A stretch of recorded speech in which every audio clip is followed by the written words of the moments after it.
Hey, can people hear me? Let me see. I think this is working. So you're saying, okay, apparently they are selling variant packs. Okay. Huh. All right. Well, that's another decision. um, I'm trying to figure out kind of what the idea is then. Hold on. Sound is not working, you said?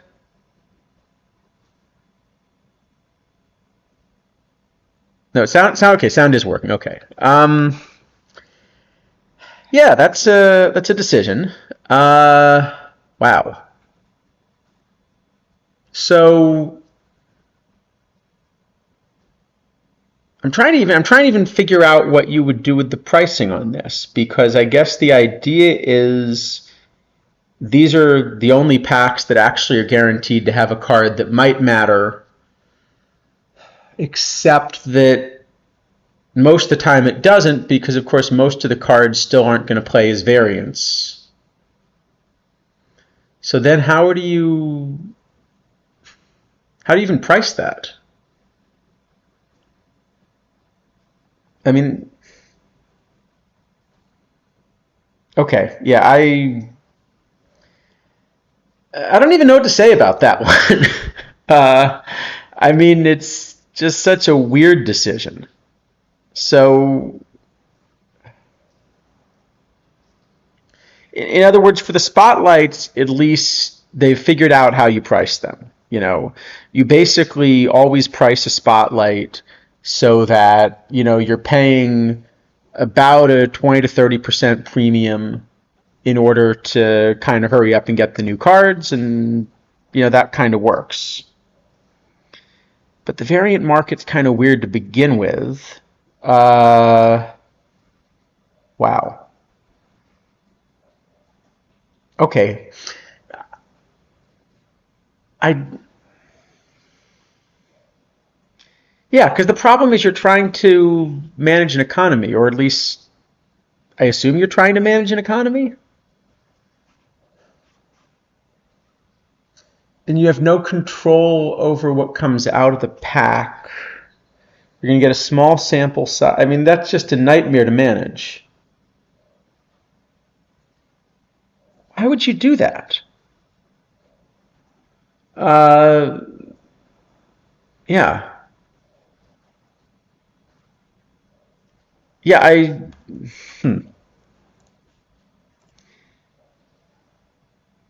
I have no idea why you would do that. Okay, and then also, I don't understand why the historical diamond variant costs more than the historical gold variant. Can someone explain that one? Yeah. Why is the historical diamond variant pack more than the historical gold variant pack? I understand the quick sell price of a diamond is more than the quick sell price of a gold, right? But presumably this is really going to be related to how the marketplace sees stuff. So if we look at so let's look at a few prices here, right? So here are, kind of what diamond variants have been selling for roughly, right? Kind of on the high end. Okay. By the way, this immediately tells you that the price that's being attached to these is much more than the usual premium, right? Because you're looking at 45,000 for one of these diamond packs, right? So even if I just look at the variants that have sold, because remember, there are quite a lot of variants that haven't sold, right? So yeah, a bunch that haven't sold. But even if I look at the ones that have sold, right? 45,000 is pretty darn high on the list. So you're just getting clobbered. Okay. And then if you look at the gold variants, Well, what you're seeing is that the high-end gold variants are actually pretty similar in price to the high-end diamond variants. And that makes a lot of sense because the game, am I still allowed to call it design? Is kind of forcing you as much as possible to try to specialize. And so if you're going to specialize and you're going to put all of your resources into one tier, then it doesn't really matter so much which tier, right? If you look at the high-end cluster of cards, they're going to be pretty similarly priced. And the only place that that's going to stop being true really is going to be when you're looking at cards that have a dual use because they play in League or something like that, right? But otherwise, you see, that sort of the, 5th to 10th most expensive cards are going to be pretty similar here. So, yeah. So I don't understand if you're going to do this. First off, of course, the price is off. That's a separate issue. But I don't understand why you're thinking the diamonds are things that you should be pricing higher than the golds. Because what diamonds give you over golds, they're still not giving you League value. So what they're giving you is they're giving you a different set of eligibility. They're giving you a different set of eligibility, but they're each kind of eligible within a tier, right? And actually, I suppose you'd prefer the gold over the diamond in many cases because the gap between diamond and perfect is sort of discontinuous and is going to be even more so as we keep introducing, these 101s and on up. So golds play up into diamond more easily than diamonds play up into perfect. So why is the diamond pack 45,000 and the gold pack 25,000? Both are wrong, but they should be almost the same, right? The other thing I suppose is diamonds have more mission value, but you're never doing this for mission value because if you want mission value, you don't buy the variant to lock it. You buy the non-variant to lock it. So what is the idea here? I mean, I don't understand how you can be actively playing the game or even actively part of the community and, deciding that this is a sensible combination. I can understand how you could be actively part of the community and thinking that adding variants is a good idea. I strongly disagree, but, I at least understand where the thought process is coming from.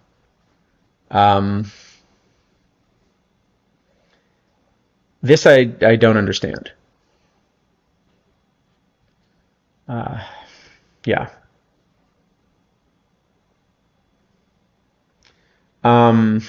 Okay. Well, okay. Maybe I should ask you in chat if there are any other surprises. I've been traveling, and I think progressively getting disconnected from Perfect Team in part because they think things like this are a good idea. So maybe I should ask if there are any other surprises that I should take a look at. There's Rich Hill is a new card type. All right, let's look at Rich Hill. Variant booster. Okay. I guess we can come back and look at the card when we evaluate cards. But you're saying it basically gives you 1,000 variant boost points.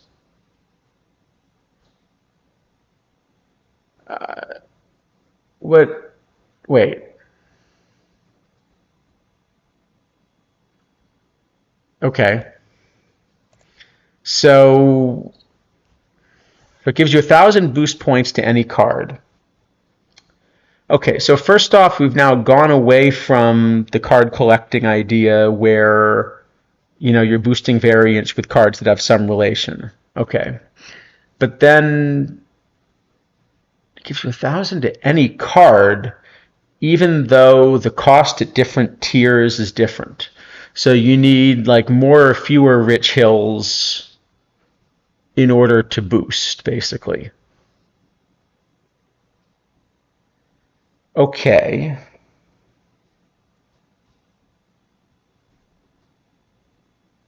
Wait. Hold on, but then they just released these variant packs, right? So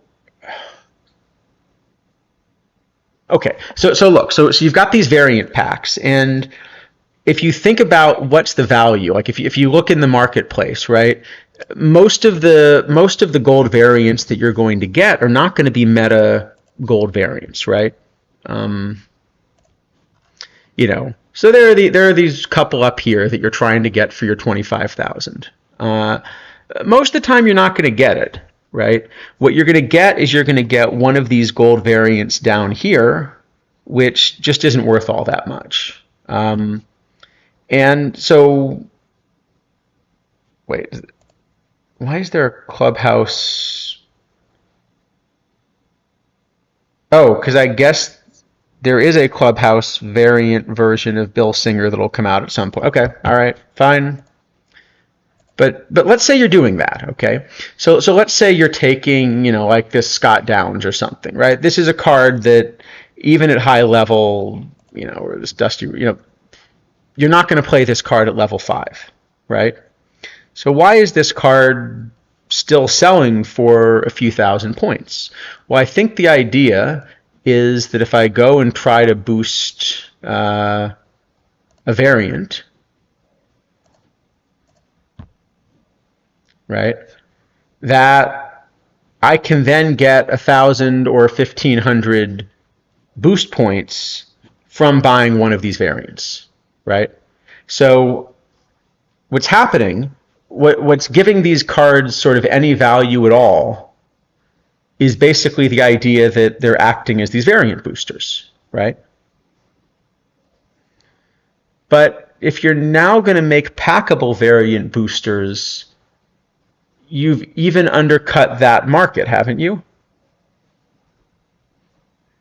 So you've now made it so you're releasing this variant pack and you're trying to tell people, please flood the market with a bunch of unplayable variants in the hopes that you get the tail end good one. And then at the same time, you're releasing this variant booster to even more punish the people that, don't get tail end lucky. And somehow you're doing these two things in combination.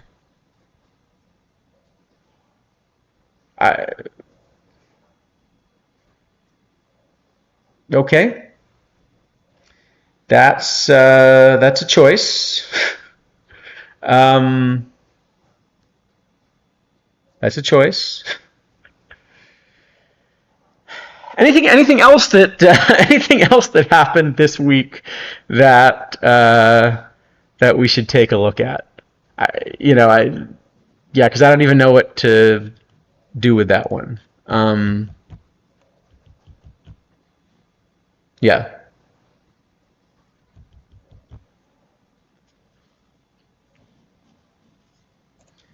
But yeah, any other surprises that we should take a look at?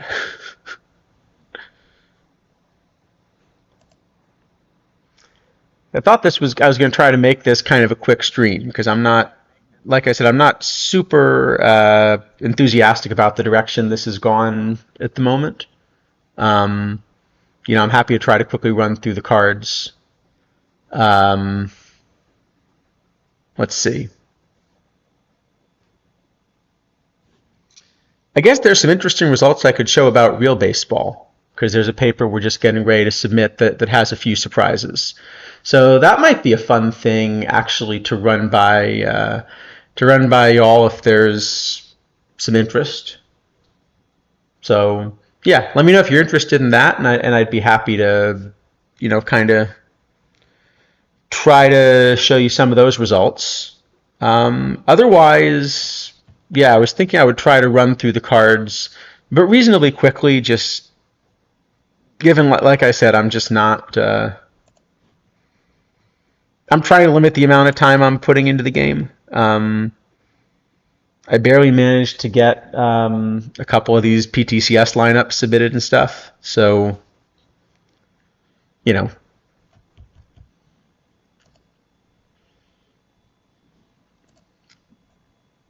All right. Well, maybe why don't I start to look at some of the cards then? And if there's interest in the real baseball stuff, let me know, and I'm happy to kind of come back and try to show you some fun results there.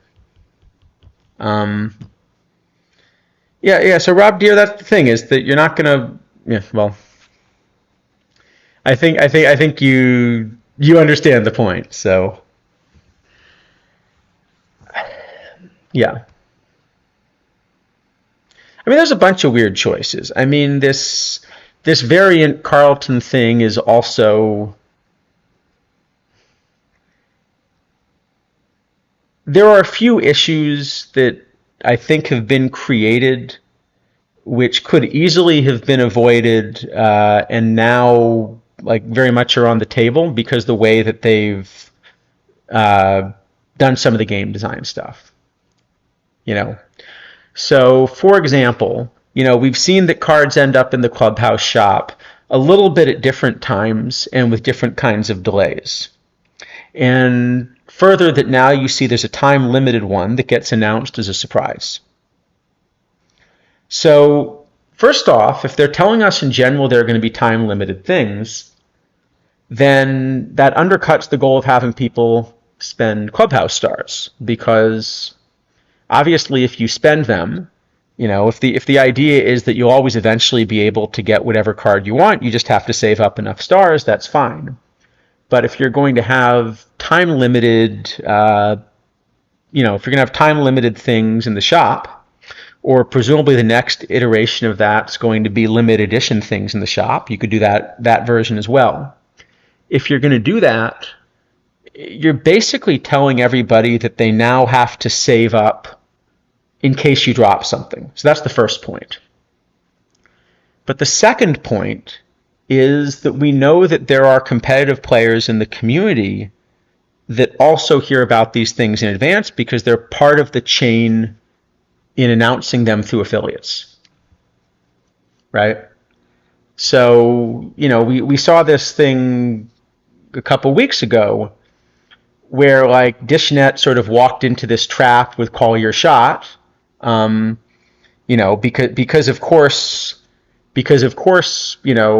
as somebody that's kind of hyping up stuff for the game, I assume the same is true for people like Rich and probably some others. People that are opening a bunch of packs on stream, that's part of the content they're trying to show off, and so the game makes sure they have packs to open on stream, which is a completely sensible thing to do, but it kind of, even that little bit, sort of was managed in a way that got everybody into a little bit of a mess. But it's now even worse if you're in a situation where some people know that it's coming and others don't, because now that means some people know how to save assets and others don't, right? So the more that you have some people that seem to know what's coming, the more it's a problem. Of course, the same is true for things like tournament formats. We had a tournament format that just got released.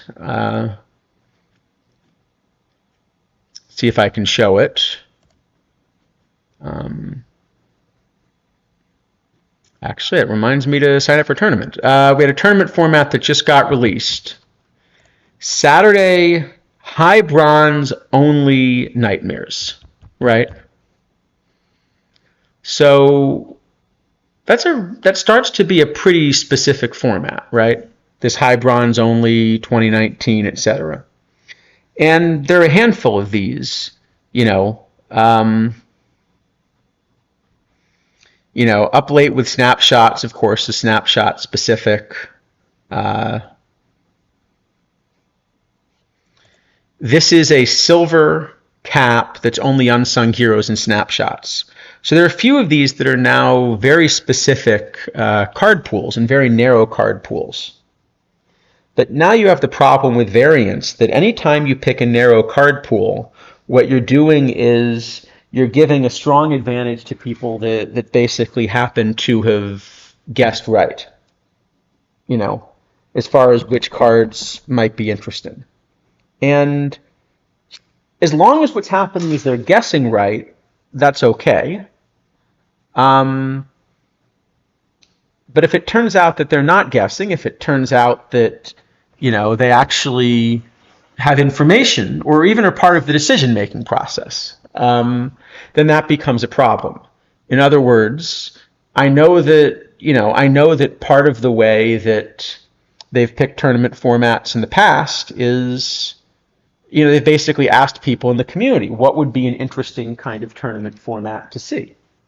Uh, but now, if I have my specific set of variants and somebody asks me what's a tournament format that I would like to see, well, presumably the answer is the thing that makes all of my variants play and, makes all of the cards I don't have variants for not play. That's the tournament I would most like to see because that's the tournament that I'm most likely to win.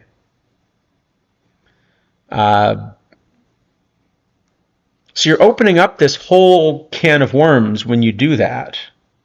And I just don't know why you would go down that path if you could avoid it. It's just sort of creating, because that was the issue with the DishNet thing. Okay, there's no integrity issue there. DishNet is hyping up the game.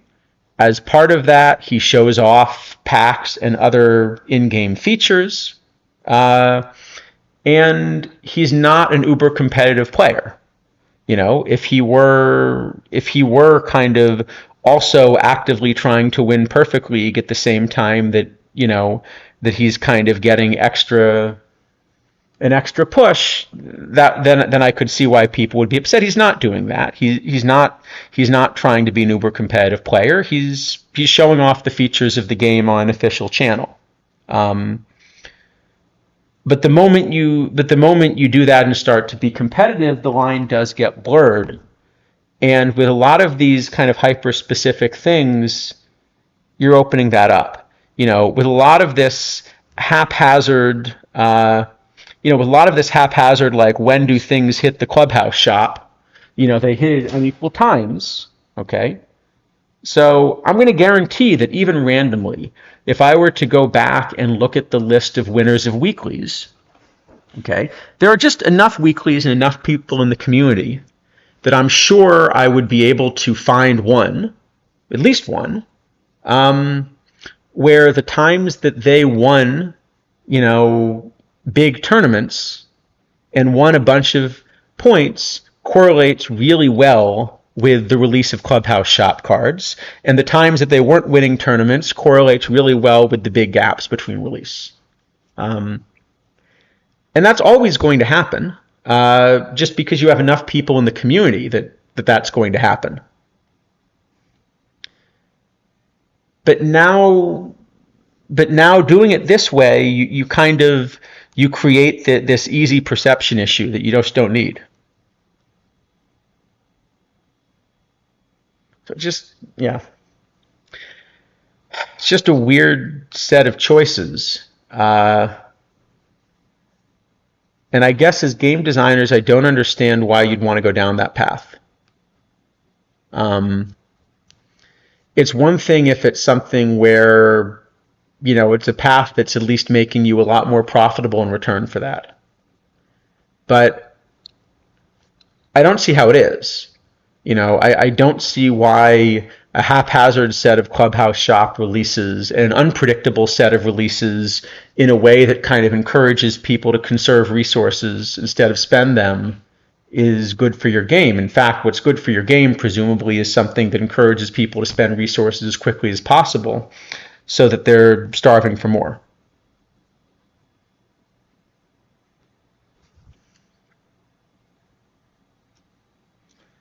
So yeah, I'll just say I don't get it, but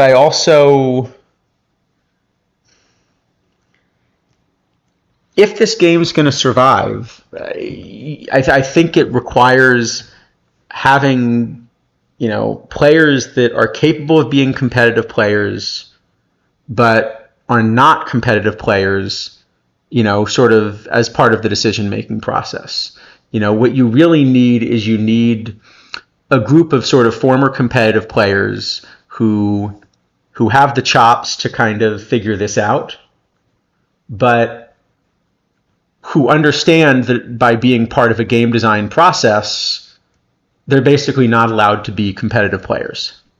That's really what you need in order to have a game like this be successful.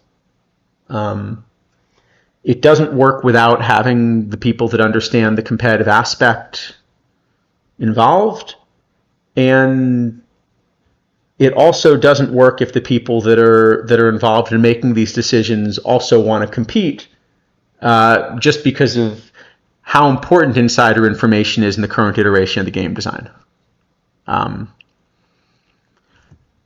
The crazy thing is that it seems like what they're putting all of the effort into instead is a lot of the cosmetic stuff.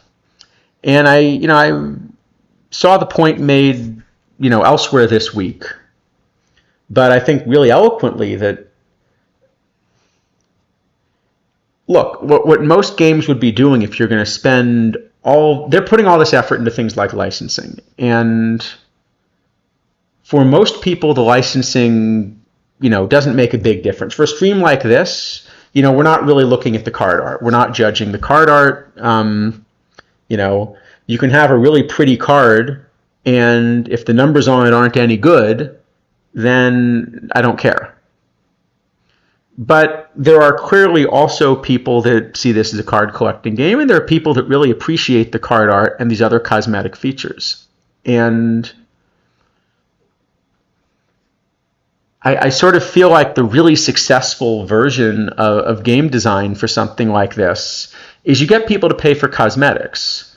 What should be happening is you should be giving people the chance to pay for, all of the cool card art and all of the things like that, so that the people that are paying for it are giving you money and they're helping you get those licensing agreements and appreciating those things, but at the same time not doing anything to hurt, not doing anything to hurt the ability of free-to-play players to kind of want to continue playing the game because you're not pricing them out. And that's just a business model that's generally been much more successful. Well, yeah, exactly. And that's always the way it's been, is that you needed the free-to-play players to be competitive enough that whales had to spend. But the problem is that they haven't figured out how to manage the economy. And you can immediately see when the whales disappear, basically because of the money multiplier. I think we worked this out in a previous stream. And the absence of Sol Passox alone at this point in the cycle basically means that the average team, I really do mean the average team, has spent about 300,000 perfect points less than they would have otherwise. Right? Because you have this huge money multiplier, because it's a game in which people sort of don't have savings. They're encouraged not to have savings. So basically what happens is every time you get points, you're basically spending them, 10% of them go out of the system, and then the next person gets them and spends them and so forth. And so it really kind of travels all the way through the system. And so the lack of those input points goes away. And of course, the other thing that's changed, there's some of these win more mechanics, but even there, that's only going to work if there are enough people for them to play against. The rate that quicks are firing goes down. That means that anyone that's investing in those quicks also isn't making as much as they used to, and so forth. So yeah, this all just kind of breaks.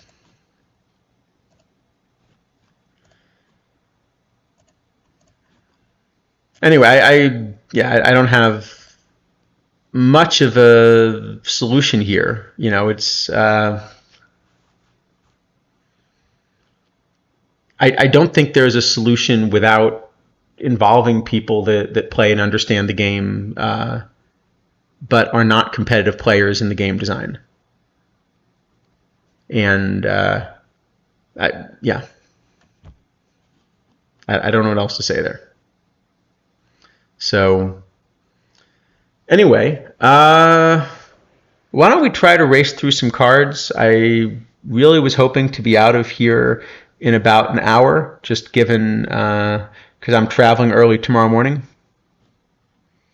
If there's interest, I can quickly show some cool real baseball stuff too. So let me know if there's interest in that. But in the meantime, I think let's try to race through some cards.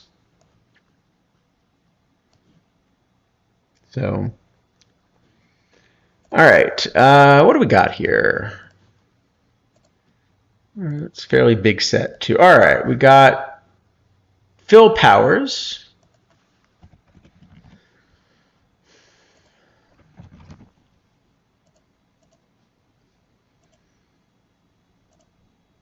All right, so 40 overall catcher.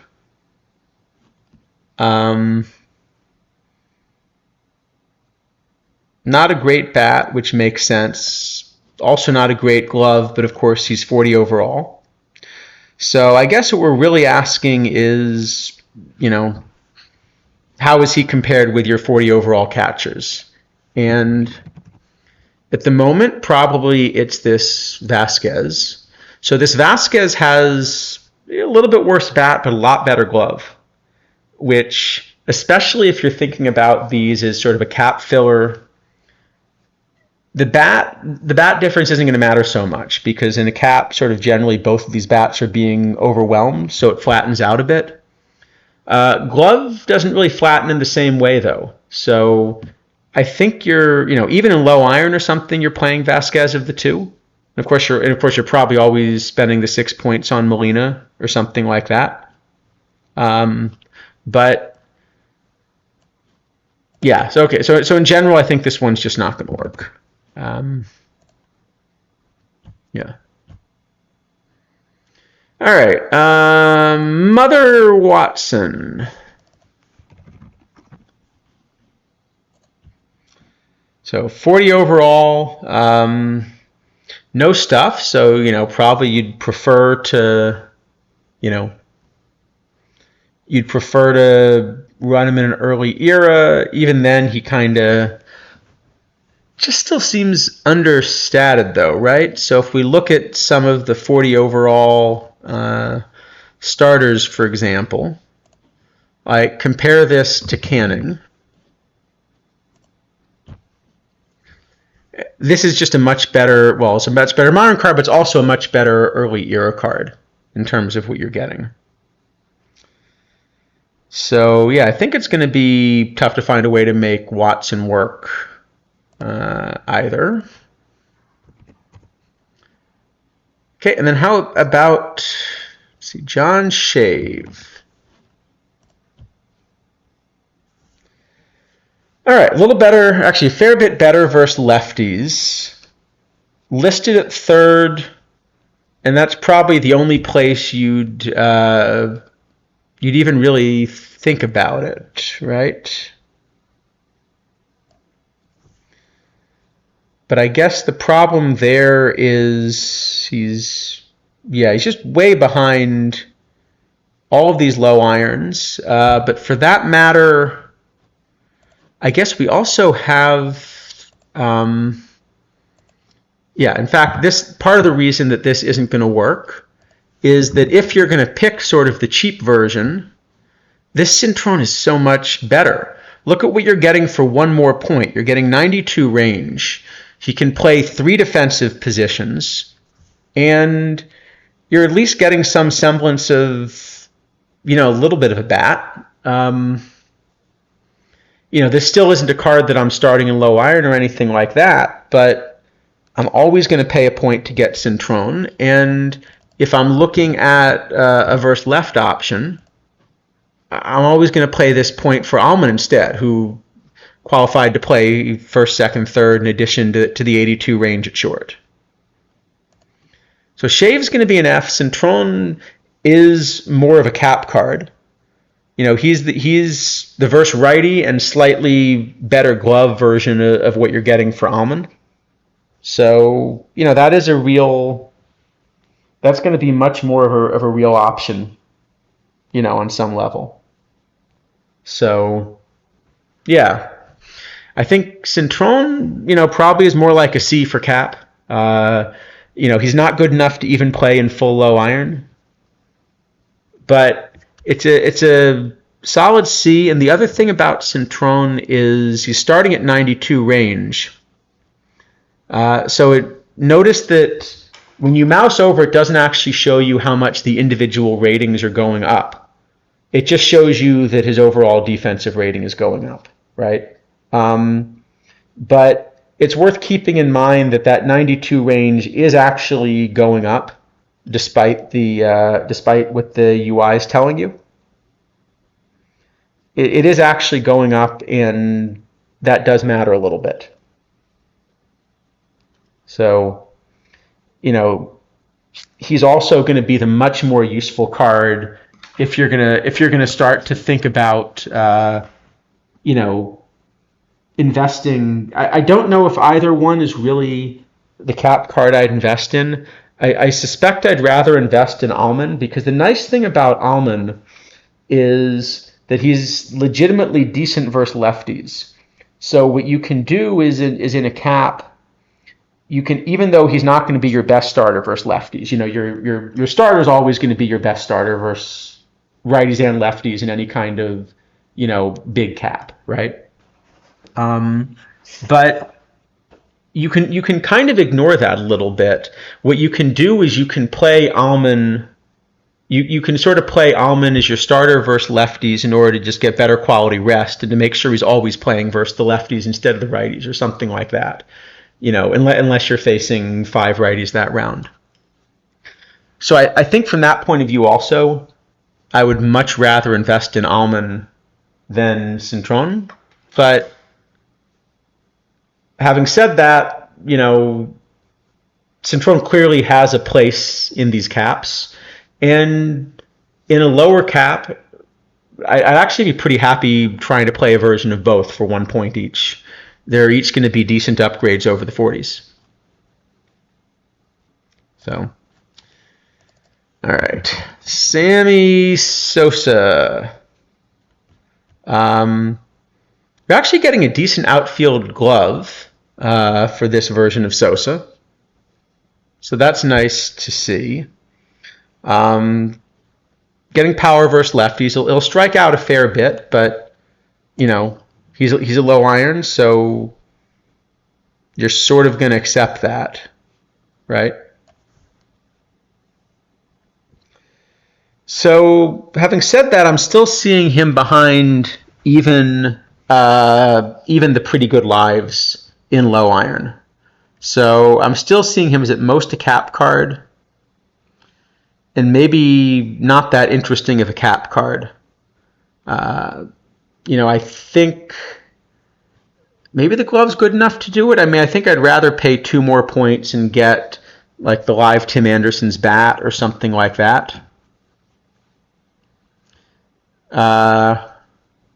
So yeah, he probably has some narrow way to make a cap. Maybe it's like a D-. All right, then we got Wade LeBlanc.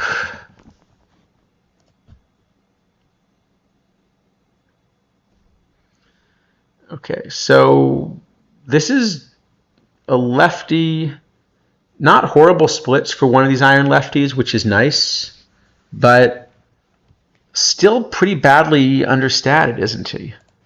So we're still just not at the point that any of these. So okay, I do have him as the 4th best VL lefty starter, I guess. But then even the ones that he's being compared with, yeah, okay, so I've got him somewhere around 20th to 25th in low iron, and behind 2 of the 40 overalls, and yeah, okay.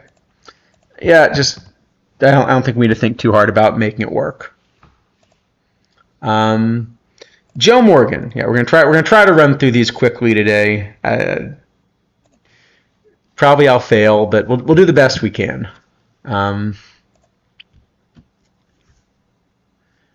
Okay, so an Oakland version of Morgan. It's a funny pair of splits where you're getting to similar contact ratings, but on the one side it's more BABIP driven, and the other side it's just more avoid K driven. So that'll be, kind of funny in these earlier eras. The big issue here is just that this is not a defensive second baseman. And I think that's just going to kill the card because the bat... Well, okay, can we make the bat work in low iron? So I guess in modern low iron, it is the third or fourth best VR bat. So maybe there's a narrow path to DHing him. Yeah, all right. Well, we'll give him a D minus because he is a bad DH. So there is probably this narrow path to DHing him, and then he's also probably gonna, if he's in the meta at all, he'll probably drop out almost immediately because that's kind of the easiest one to get rid of. And he never has a position. You usually want your DH still to be able to back up a position or something. You just never want this card playing second. But all right, maybe there's a path to using him for something. All right, Kyle Lewis. Let's see. All right, so now we're up to kind of full iron.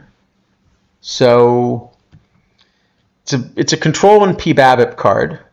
I guess in the other order in terms of the ratings, but probably roughly that order in terms of value. So in modern, this is still just this horribly understated card.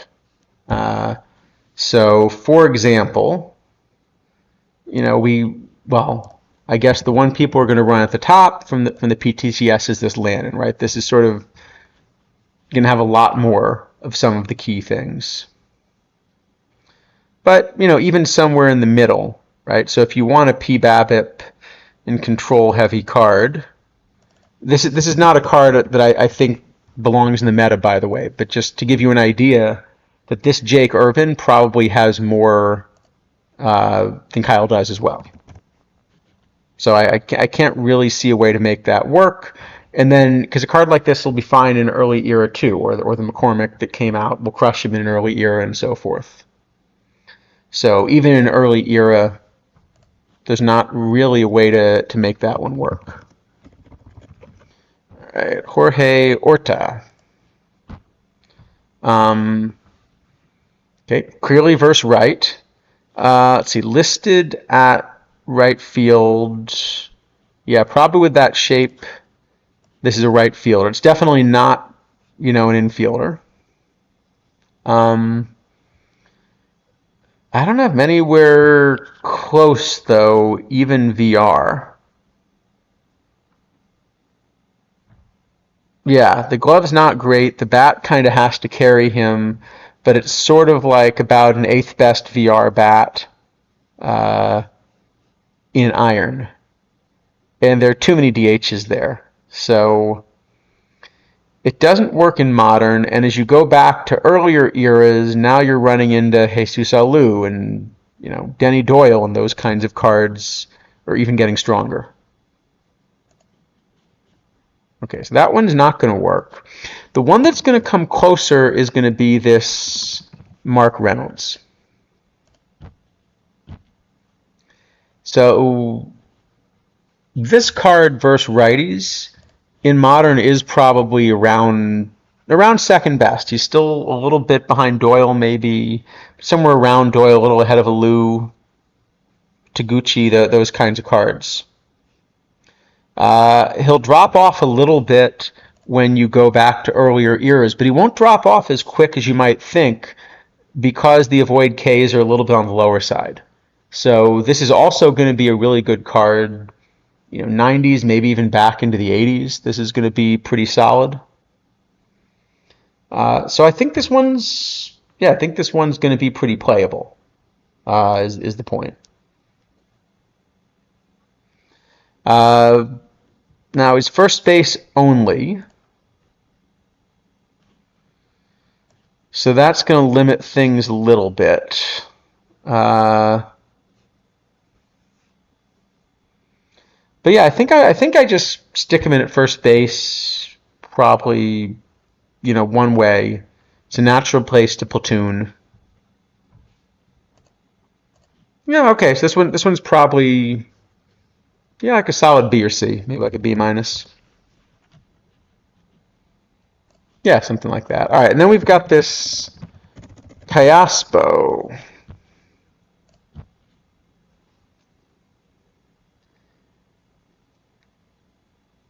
Okay, so at first glance, there's a pretty interesting card here versus righties, a little bit, but especially versus lefties, and especially toward earlier eras.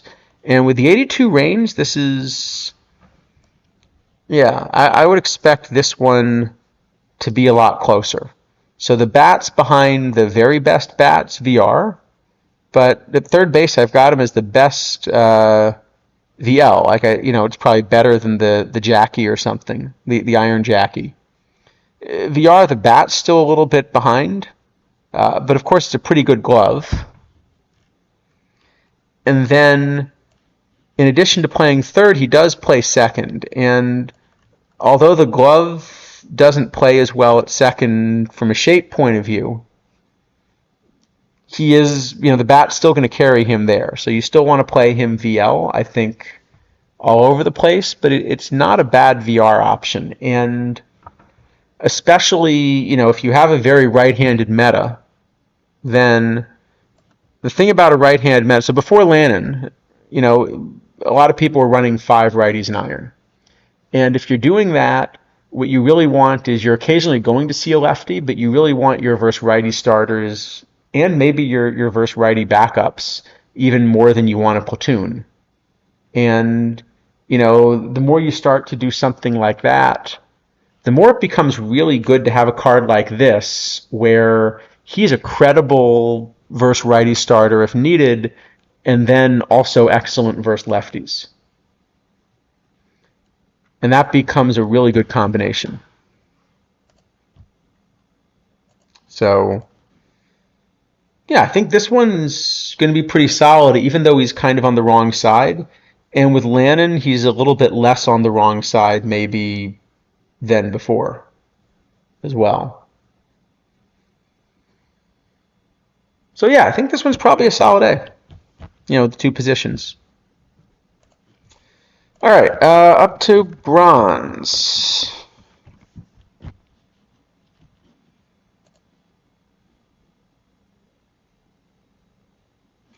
All right, up to bronze, and we've got Walling.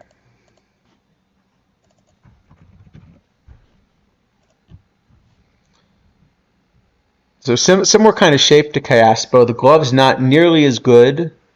The bat's a little bit better, especially versus righties. Oh, but the problem is he's listed as a first baseman, so that's presumably going to be kind of rough. Yeah, so this isn't really going to be very close in modern. Now there is also the 1927. There is the 1927 bronze that he'll be eligible for, the cap. So let me see what he's going to look like in an earlier era. And so in an earlier era, then this is a much more playable card. He's going to be excellent one way at least. Yeah. No, it's still tougher. Yeah, okay. So he'll be fine in early eras. Um, but now he's still going to be competing because a card like the Lahair that we had still actually ends up ahead of him in 1927, right? There aren't zero home runs versus right. And of course, versus left, there are a bunch of these lefty mashers. But this is enough of a two-way card that if you don't want to platoon first base, then he gets kind of interesting. And one of the things about these caps is that you really don't run a lot of platoons. So yeah, I think this probably will play kind of in the one tournament. So it's like a D. Sorry, it's like a D. It's a one tournament card. It has to be both the early era and a cap, so that you're not going to run a platoon, I guess. Right? What do I like for contact ratios?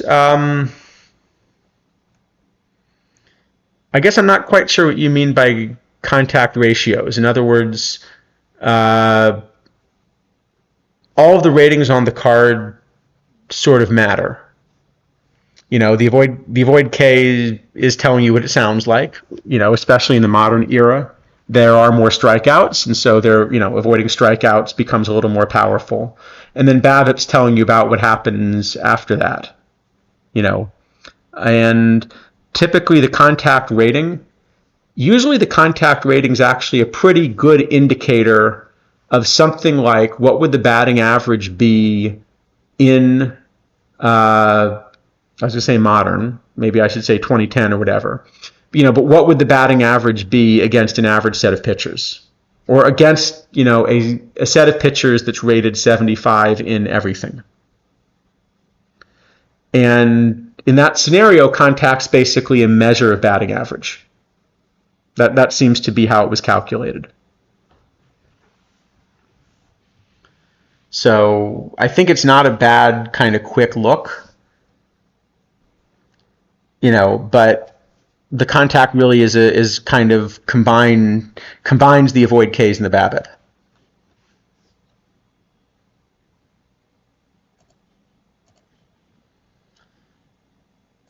All right. Next we got Daryl.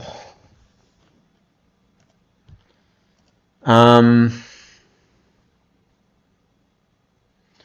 now this is a card that will strike out a ton, right? And you can kind of see that reflected in this contact rating, right? That even with the high BABIP versus lefties, he will strike out a ton.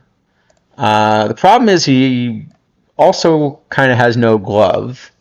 So he's got to be a DH, and he'll strike out a ton in modern. And if you go back far enough for the strikeouts to go away now, his power goes away. So that isn't going to work. All right, yeah, I think there's not too much more to say. How about we go to Asdrubal Cabrera?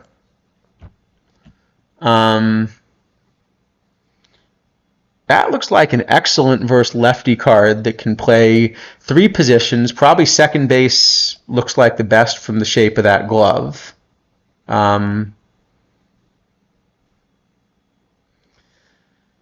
Yeah, so what he is going to run into is that Phil Linz and Pumpsie Green are both excellent versus lefties. And so this is still not as excellent of a card versus lefties, but it's more survivable versus righties.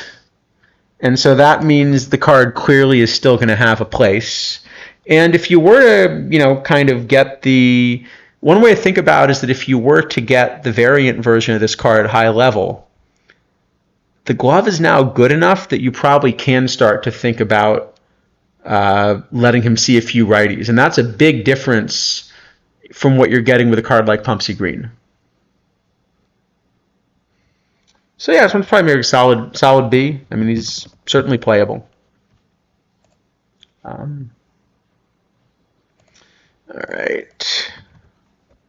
Shea Hillenbrand.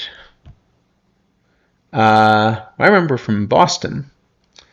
But yeah, all right. So not a great bat shape, And if he's playing first or a bad third, he's absolutely going to have to rake. And the answer is that he only semi-rakes, I guess. Yeah. So I think that's the issue, is that, it positions like first and third, he's got to have more bat than this to kind of make the thing work. Trying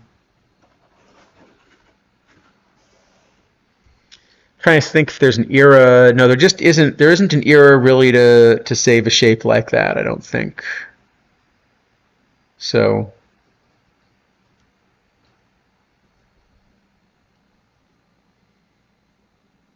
nope, think that's just gonna fail. Yeah. Yeah, it's not. It's an almost playable two-way card. It's probably like a D or something. Um, Wait, hold on. I'm just looking. I think I imported something wrong with walling, because I want to look back at that shape VR. He should be better in modern than I said when I went through that before. All right, I'm gonna give me 1 sec. I'm just gonna do a re-import because I think I have the wrong ratings for him somehow.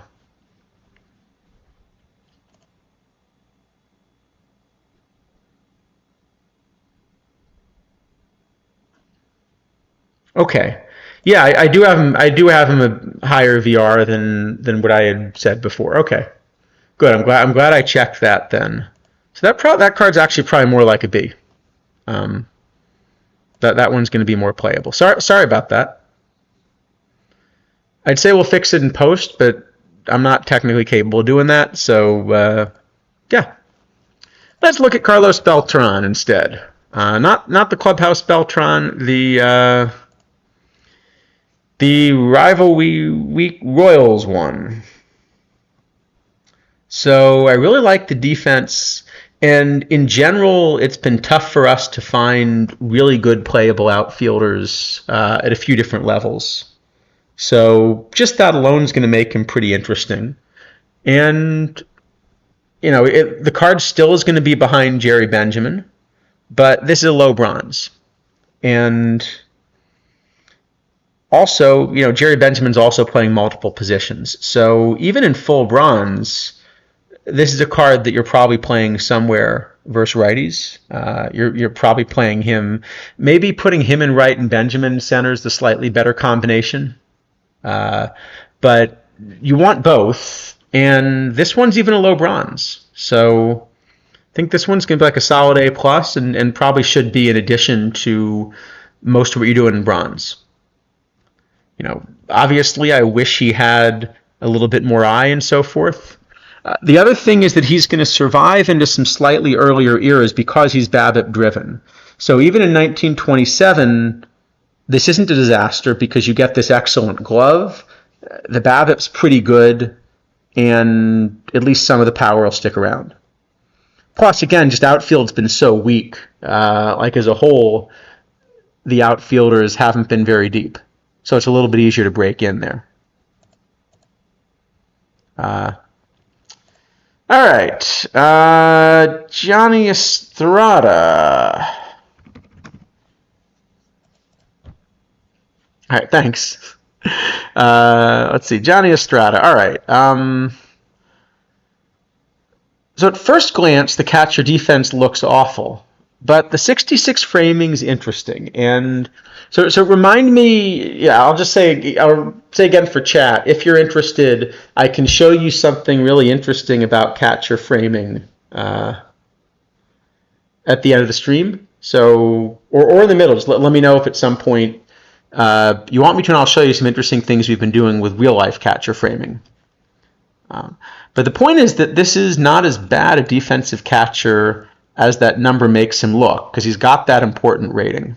And so as a result, in full bronze, so I have this as the best offensive catcher you're going to consider VR.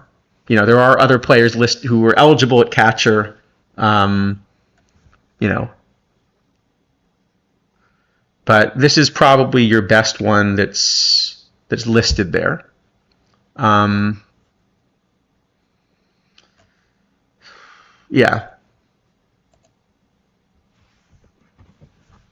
he's always going to be behind. Even a card like Molina for me, just because as I've mentioned a bunch of times on stream, you know, my model really likes the catcher defense thing.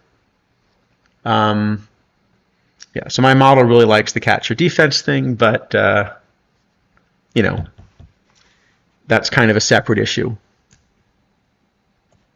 But even apart from that kind of thing, if you're going to go more offense at catcher, this is a card that you should be pretty interested in because you are getting passable defense, and you're certainly getting a much bigger bat than a Molina or Kinslow or anything like that. So, okay, yeah. So I'll give him like a C for catcher. He's going to be some people's sort of A catcher. For me, I just believe so strongly in catcher framing. I'm thinking of him as an F, but I want to be careful on a stream like this because I do realize that my model's pretty extreme in terms of catcher defense, and there's really no good way to prove who's right or wrong about this. So I kind of want to give both options here. All right, we got Dennis Martinez. So this is a similar shape to some of the ones we've seen, but now we've got just more points, and that just makes this a really good card. So this is a similar shape to the Rich Nye that we got that everyone was kind of slotting in last week. So Martinez is a similar shape, although the hand is switched, but similar shape. But he's just got more of everything. And so I think at base, this is now probably going to be your best bronze starter. And this is kind of a new card that just should be probably in everybody's rotation. He doesn't play up, so yeah, I don't think we're ever going to look at playing this card in silver or something. There's just too big of a gap. But that makes him a really solid A+. Yeah, B-Phil, if you're interested, let's do it this way. Why don't I get through the bronzes? Let me remind myself how much more there is. Oh, this is a long set. Why don't I get through the bronzes and then I'll show you a little bit of catcher framing thing and see what you think, because we're definitely interested in some thoughts on this. All right, Roy Thomas.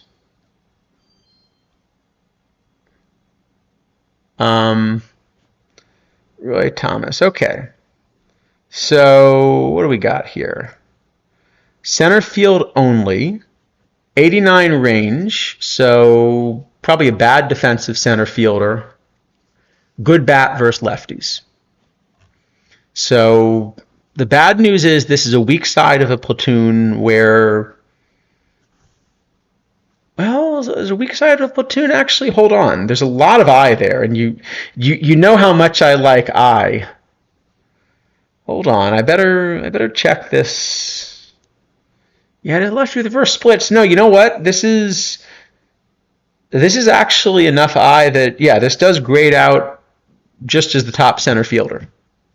So yeah, I think this is also a card that's just gonna push the bronze meta a little bit.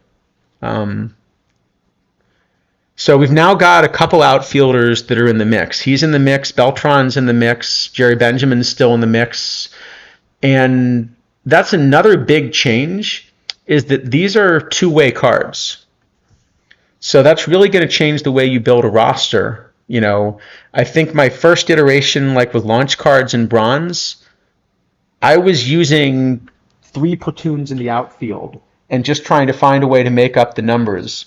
Even though with 13 pitchers I only get 3 platoons, the splitty outfielders were just so good that I was using 3 platoons in the outfield. Where, to be fair, one of them was sort of like a Pupsy Green type, but I think now I'm going to be able to use them in the infield, so that's actually going to make Linz and Green and so forth even a little bit stronger maybe than they were on release, just because you have more of these options. So yeah, this is a real upgrade. And then in an early era, the power goes away, but this is still a card that's going to probably survive.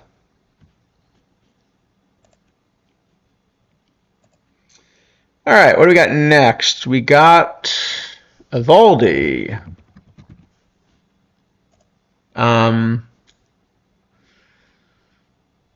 Well, that's a split. That's an interesting kind of split.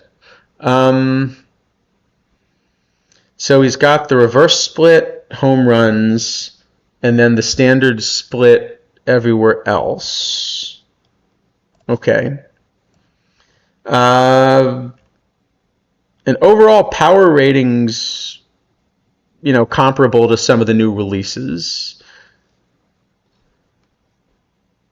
I guess he is going to get hit around by lefties a little bit more looking at this than it might initially seem. That home run suppression is not really going to be good enough to solve all of his problems. Yeah. So yeah, I've got him like 7th or 8th or something among starters. He does actually convert to the bullpen decently, dropping a couple of these weaker pitches. Oh, speaking of which, apparently the knuckleball thing was fixed, so I'm glad they did that. Yeah, so he does convert to the bullpen just fine. So yeah, it's probably like a C or D, maybe like a D. He's kind of fringy on release, but he does play. All right, and then we got Paul Molitor. Okay, more of a reverse lefty bat. So listed at second. Really, he's a corner infielder, probably, if anything, here. More versus left, but this isn't. Yeah, there's not enough bat here, really, versus left. He's never playing second. Never playing third. Yeah, this just isn't quite going to work. Okay. Yeah, I think that one's just a little bit understated, just because of how good the versus lefty options are, that he's still going to be behind.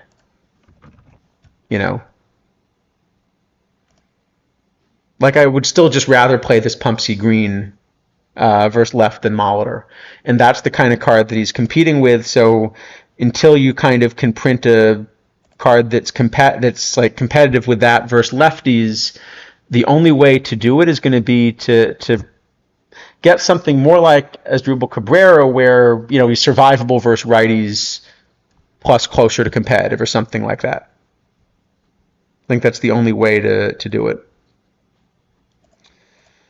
All right, Steve Trout.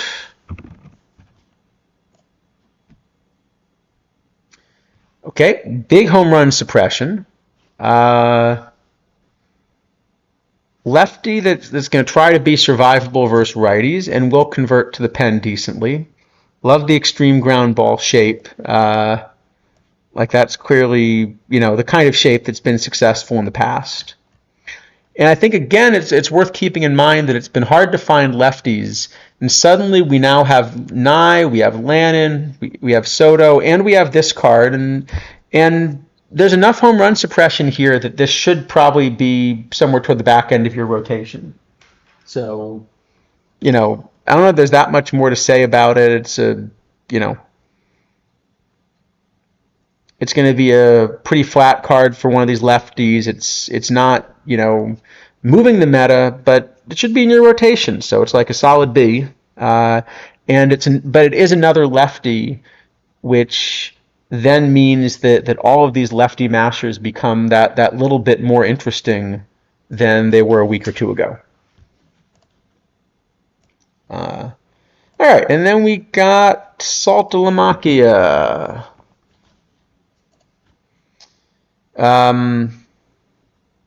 That's a weirdly shaped bat. Okay. So, bad defensive catcher, which immediately means I'm not going to be playing him. As much as it's a weirdly shaped bat, it's not a great bat. So the place that he's going to be interesting, though, this is actually not a bad dead ball catcher versus righties. You know, his best defensive value is actually the blocking. So that's sort of okay. The framing's going away. The strikeouts are going away. If I run him in 1927, it doesn't quite work. He needs to be a little bit earlier than 1927. But I think just for that value, this is like an F+. There is a tournament that I can make. There is a format I can make where I'm going to want to play this card. It's just not a format that currently exists. But there is at least a path to making that happen. All right, and then we got Quisenberry. And this card just has all the points in the right places. So this is, this one just looks incredible. It's not that he's overstated. It's just that this is sort of the perfect shape right now for what you're trying to do. And even just at the time that you introduce these lefty mashers, this is a card that's going to be really tough on them in the late innings of games, but still entirely survivable on the other side. So I've got this not only as the top reliever in bronze. This is, he's going to play at least low silver. I think he's going to play full silver.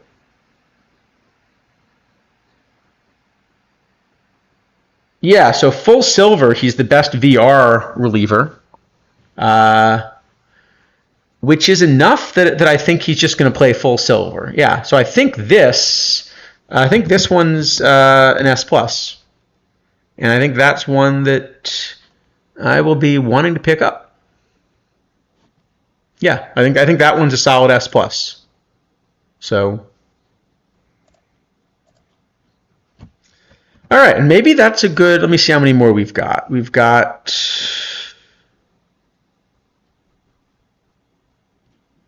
Yeah, all right. Got that many more? Yeah, all right, let's do that. Here, I'll do a quick poll just to see where we're at.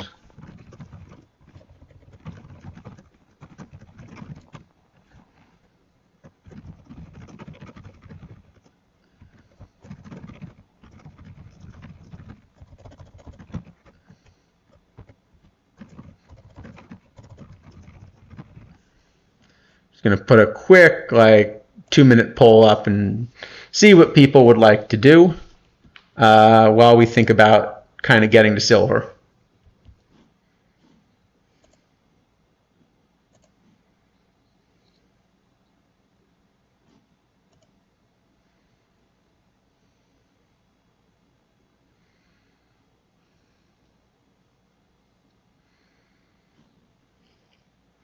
And while I've got that poll up,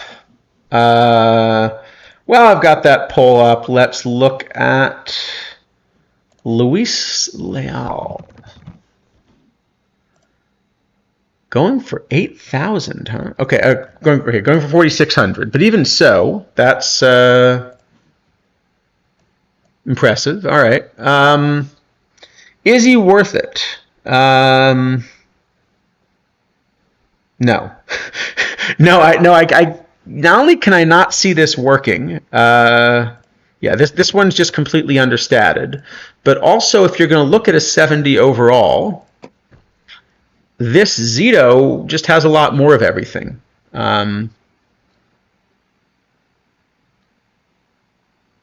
Yeah. And as Joe Morgan taught me, he's got a yellow hammer. But this Zito's just kind of got a lot more of everything. So even if you're thinking about this as some kind of silver floor cap card, uh, you're going to get a lot more out of Zito or the 71, Michaelis or something like that.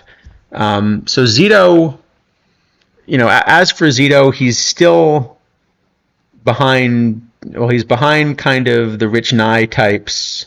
Playing up. He's kind of in there with Trout. Actually, that's funny. If I look at low silver now, if I look at low silver now, it's pretty left-handed, which actually means if it's that left-handed, then hold on. Going back up, Denny Martinez, that should be more like an S than an A+, because that's left-handed enough that, that we probably are actually looking at playing him.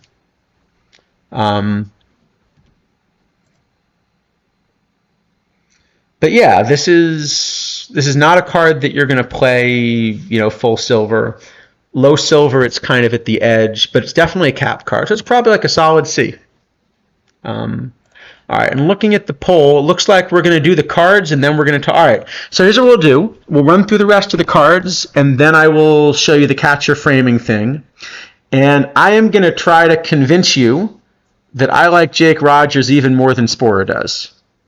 That's what I'm going to try to convince you.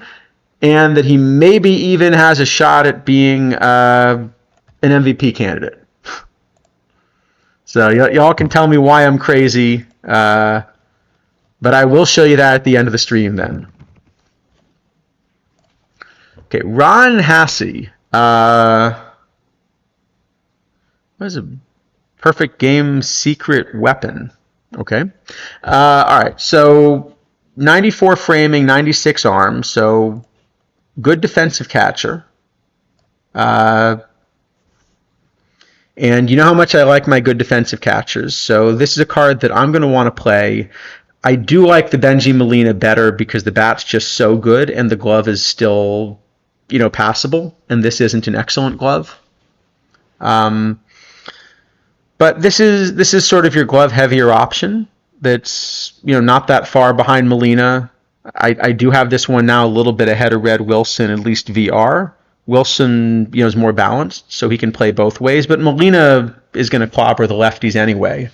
So if you're playing Molina and Hasse, what you can do is you can start Hasse half the time versus righties, and then start Molina versus lefties or something. Yeah,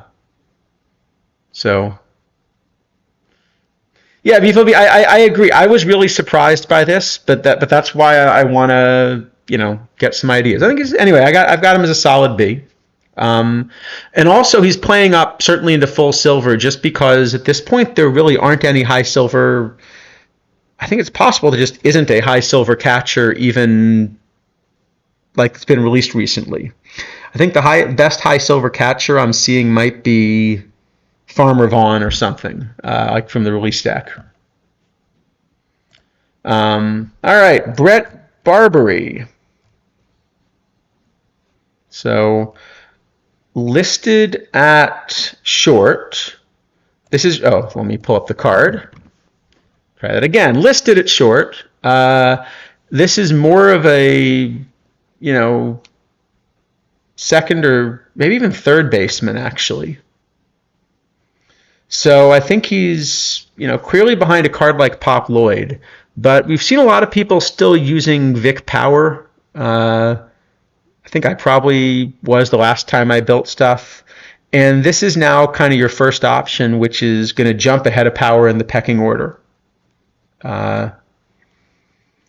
Plus, he is a switch hitter, so even though he's a very splitty switch hitter, he at least is a switch hitter. You have to be a little bit careful maybe with how the manager uses him. So maybe, especially because he's a switch hitter, make sure you don't really try to let him pinch hit versus lefties, unless that truly is your intent. So I don't have him starting anywhere, but I do have him kind of backing up a lot of stuff. So yeah, it's probably like a D or something. I mean, there's some use for him. All right, Rupert Jones. So we're now up to full silver. That actually makes a big difference here because in low silver, I think we're just playing Jones in the outfield. In high silver, you're now dealing with Chandler Simpson, the clubhouse singer and Phillips, and cards like that. And that's enough of a difference that it's now tough to find a way to play him, at least in modern. So if I move back just a little bit, if I go back to the late 90s, now his strikeouts go down, his power gets enhanced. So in that era, then I do want to play Rupert Jones anyway. Actually, hold on. Wait, maybe we can play him in... That's crazy. That can't be right.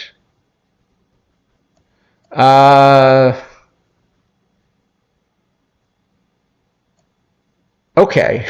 So with the 94 range and 53 arm, what you would assume is this is a center fielder or maybe a left fielder.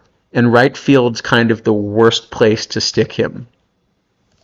And if you compare him with a card like Chandler Simpson, this really wants to be a center fielder. But it turns out that just given the way everybody else drops off, because they all of these outfielders have this same shape, I think Rupert Jones actually just ends up playing right. Even in modern. And of course, in the 90s, you're always kind of finding a way to do it. Yeah, I think he just plays right. Okay, then in that case, the card's like a solid B. All right. Danny Darwin.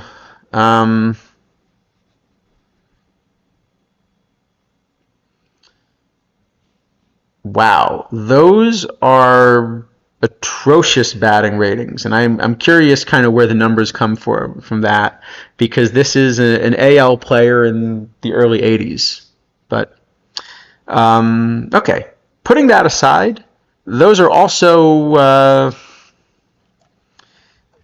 those are ratings again with trouble versus lefties, and it's too bad because versus righties, this is a really good card. Versus righties, this is pretty similar to a card like Cactus Keck, and we had ways to get Keck to work earlier in the cycle. You got to run him with an opener. He's just the lefties are going to clobber the card. If you can manage to run him with an opener, then I have him maybe fringy, but I think the fact that you need an opener is going to kind of kill him. And of course, you can never run him out of the pen because people are just going to pinch hit lefties. So, yeah, okay, so it just doesn't quite work. But maybe if you could find the right kind of very righty-heavy environment, maybe there's a narrow path. Like, this feels like the kind of card where, I could create a PTCS format where suddenly he becomes, like, playable. But, all right, Jack Morris.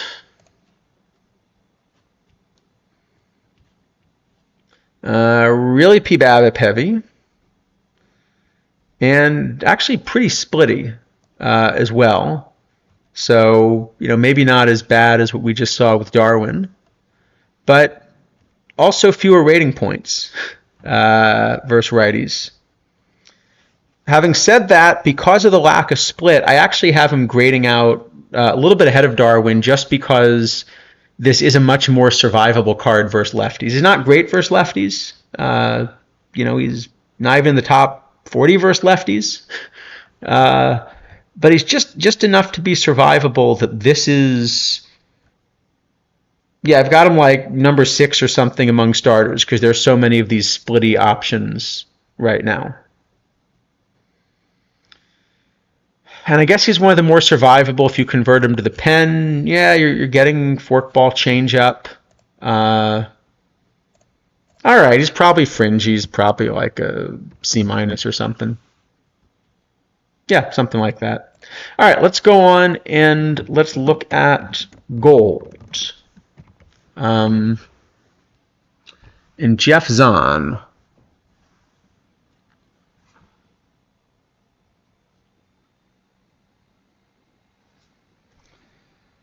So what do we got for Zahn? That's a lot of points in a lot of places. And no stuff. So, okay. You will probably not be shocked to hear that the complete lack of stuff means I'm not very interested in this card in Modern. However, we do have a low gold set in 1919, and this sure looks a lot more like a low gold kind of shape. So let me take another look at him there and see what we think. Because that's where we've been running, like a Steve Klein type card. No, you know what? This still isn't actually working, because now the cards that he's behind are going to be a card like this David Wells, where this is now your better 1919 card, because there the home run suppression isn't as important either. So I guess Zahn would need the low gold to be the one that's in the late 20s instead of the late teens. Okay, so for that reason it is an F, but I'm going to again say F plus, because there's an era tournament that you could create where he becomes pretty important, and I could make a PTCS format where he's actually the top pitcher, I think. It's just that it's a format that doesn't exist. So, you're kind of speculating on whether that format happens. All right, Joey Wendell. Okay, so this is another card that I think 1919 might suit pretty well. And in fact, versus lefties, this is a pretty solid 1919 card. With Emilio Bonifacio and Dale Alexander and actually the Carew, for that matter, in the clubhouse. So this is a really solid 1919 card versus lefties. Still not really good enough versus righties.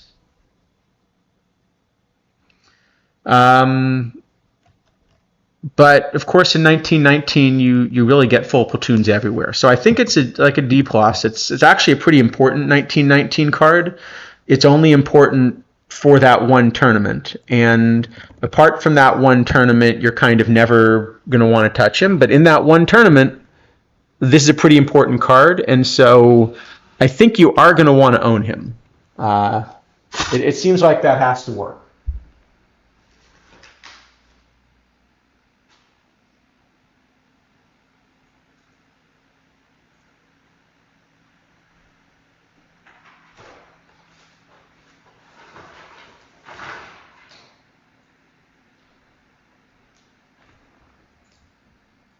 Hold on one sec. Can you still hear me? Did the audio just go?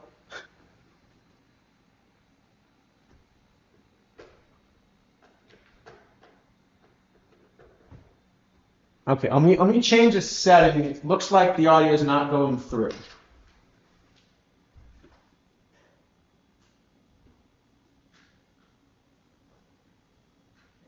Is this better?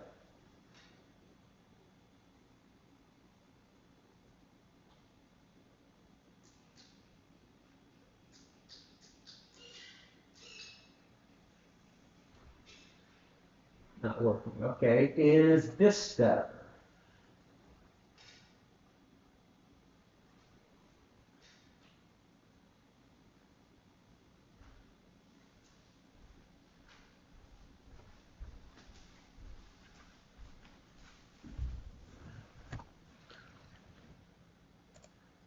All right, how about now? I think I figured out the problem. Sorry about that. Yeah. Weird interaction with something. All right, sorry about that. Let's go back. Where were we? We were up to Chew.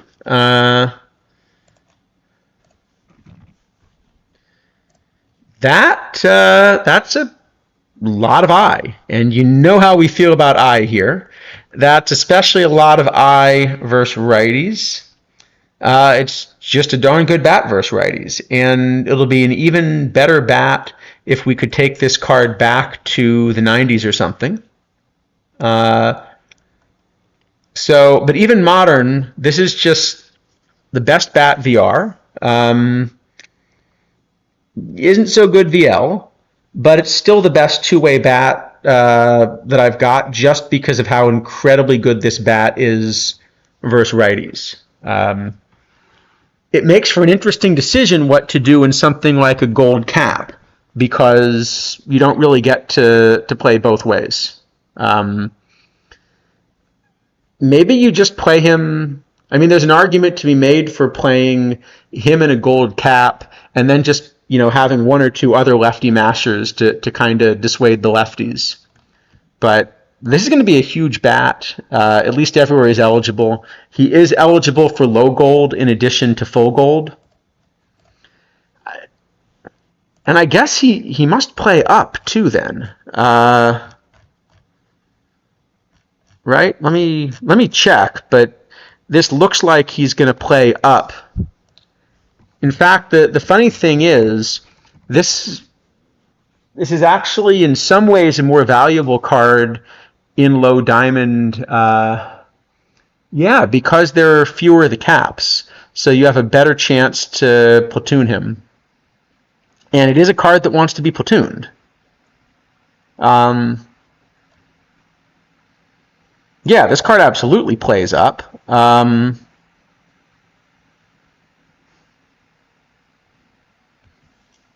All right, so what do we do with a card that plays up but only plays one side? That's a good question. Where to kind of grade a card like that? I feel like we can't really give him an S if he kind of takes up two roster spots. But at the same time, I don't think you're crazy finding a place to start this card in full diamond. One way. All right, let's give him an S minus. How about that? Because I mean, he is that strong one way, and he does need to be platooned. So maybe that's fair. All right, and then we've got David Wells. So, obviously, I'd like to just give this card the Yankee F minus, but there's a lot of points here, and I really can't. There's a lot of points here, and a bunch of them still versus righties too. Right? He's got the reverse split in stuff. He's got the reverse split in homer suppression. And we've seen too many of these cards that are splitty. So this is just an excellent card. I have this ahead of, on release, I have this ahead of everything but Singer. We're going to talk about the Len Barker in a moment, because I've got Barker up there also. And I think this card and Barker both push the meta. You can play this maybe even up into low diamond. It's sort of fringy, but it's been tough to find lefties. So I think this one's a solid A, and maybe we'll discuss Barker at the same time, and also that one's like an A plus. Barker's very slightly better, but he also is in high gold, and so Barker, different shapes, but this one even has the reverse split in homer suppression. So it's a flat shape, but it's just a lot of points. And I think both of them are going to want to be on not just your gold rosters, but probably both of them are going to play in something like a diamond cap if you're looking to save a handful of points or something like that as well. You'll probably be looking for a way to do that. So so I think both of those are going to be really solid. All right, what do we got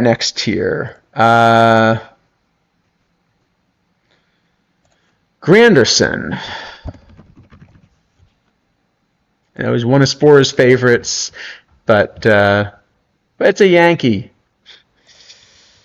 All right, Granderson. Okay, so the bat's going to be behind a bat like Chew.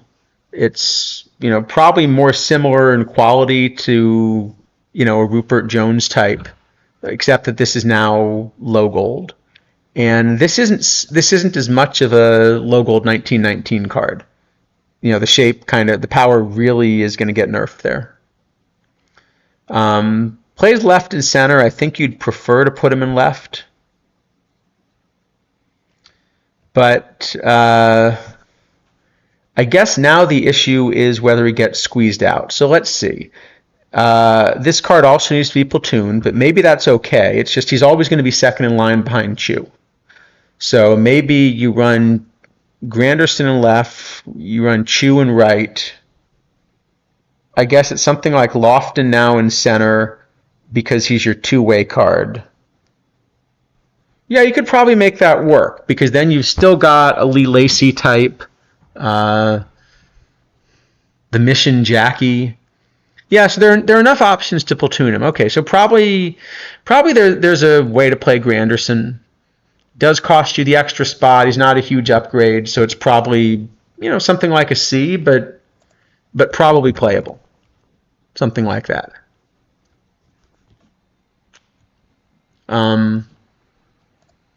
Okay. Yeah, it should be fine. Yeah, we should just give all Yankees an F-. I think we should. Yeah. All right. Now we got this Rich Hill. We talked before about the variant booster thing. I'm thoroughly mystified by the choices they're making. But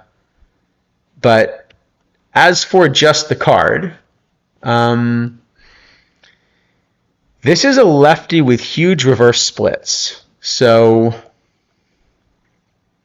in every other respect, the card's just junk. It's way, way understated, nowhere close to kind of being workable. The one question is, do the reverse splits kind of give you enough to make something work? But I don't see how they're going to because he's even not that competitive against righties.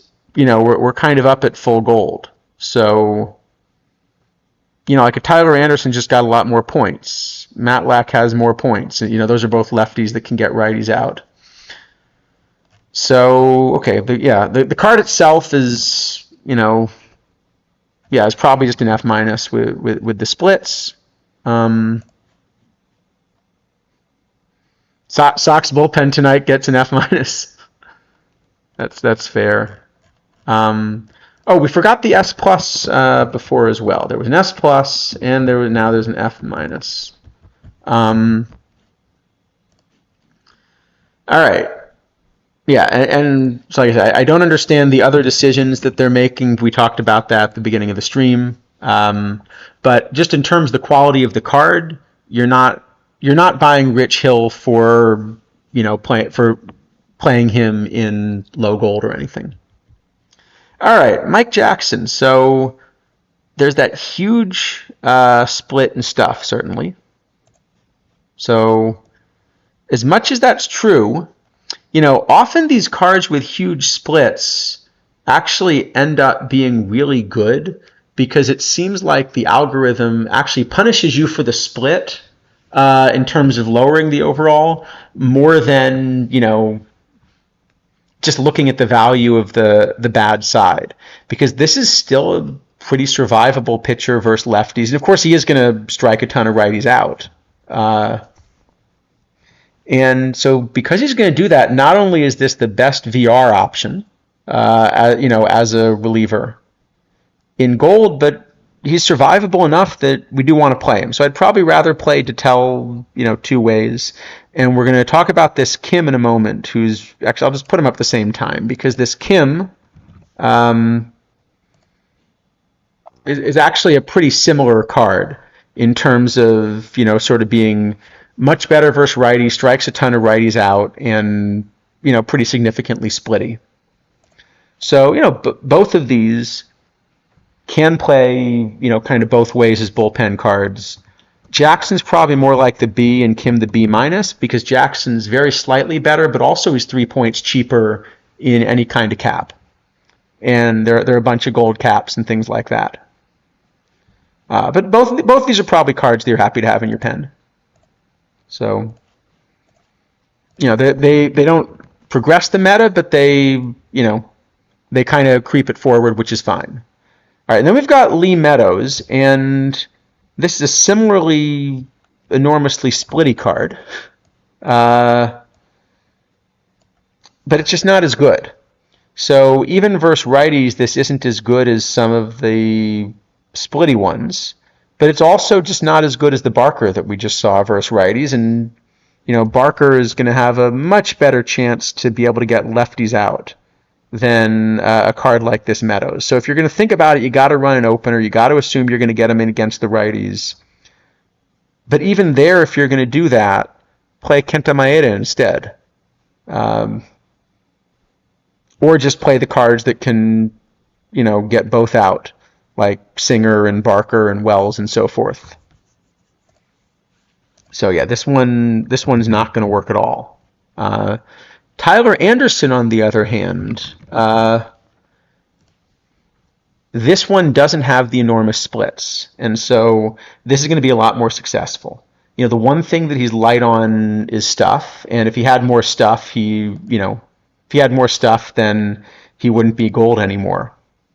But even without the stuff, in Modern, I've got this as the second best card VL, but also top 10 VR, even as a lefty, right? Because he's so flat. So I don't think he quite pushes the meta as much as Barker and Wells. He slots in behind them, but not too much behind them, and he's a lefty. So if kind of Barker is an A plus and Wells is an A, this is sort of an A minus, and I think all three now belong in a gold rotation.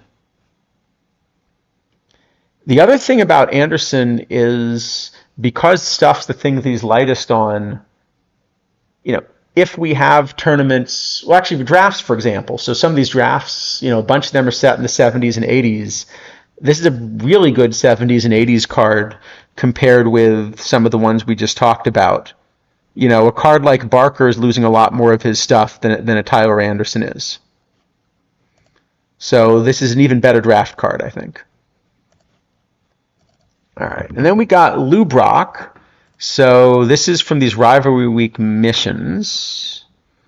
Okay, decent base running, but nothing actually that we've seen is enough to kind of make it work. And I think the thing that hurts this card the most is with that 102 range.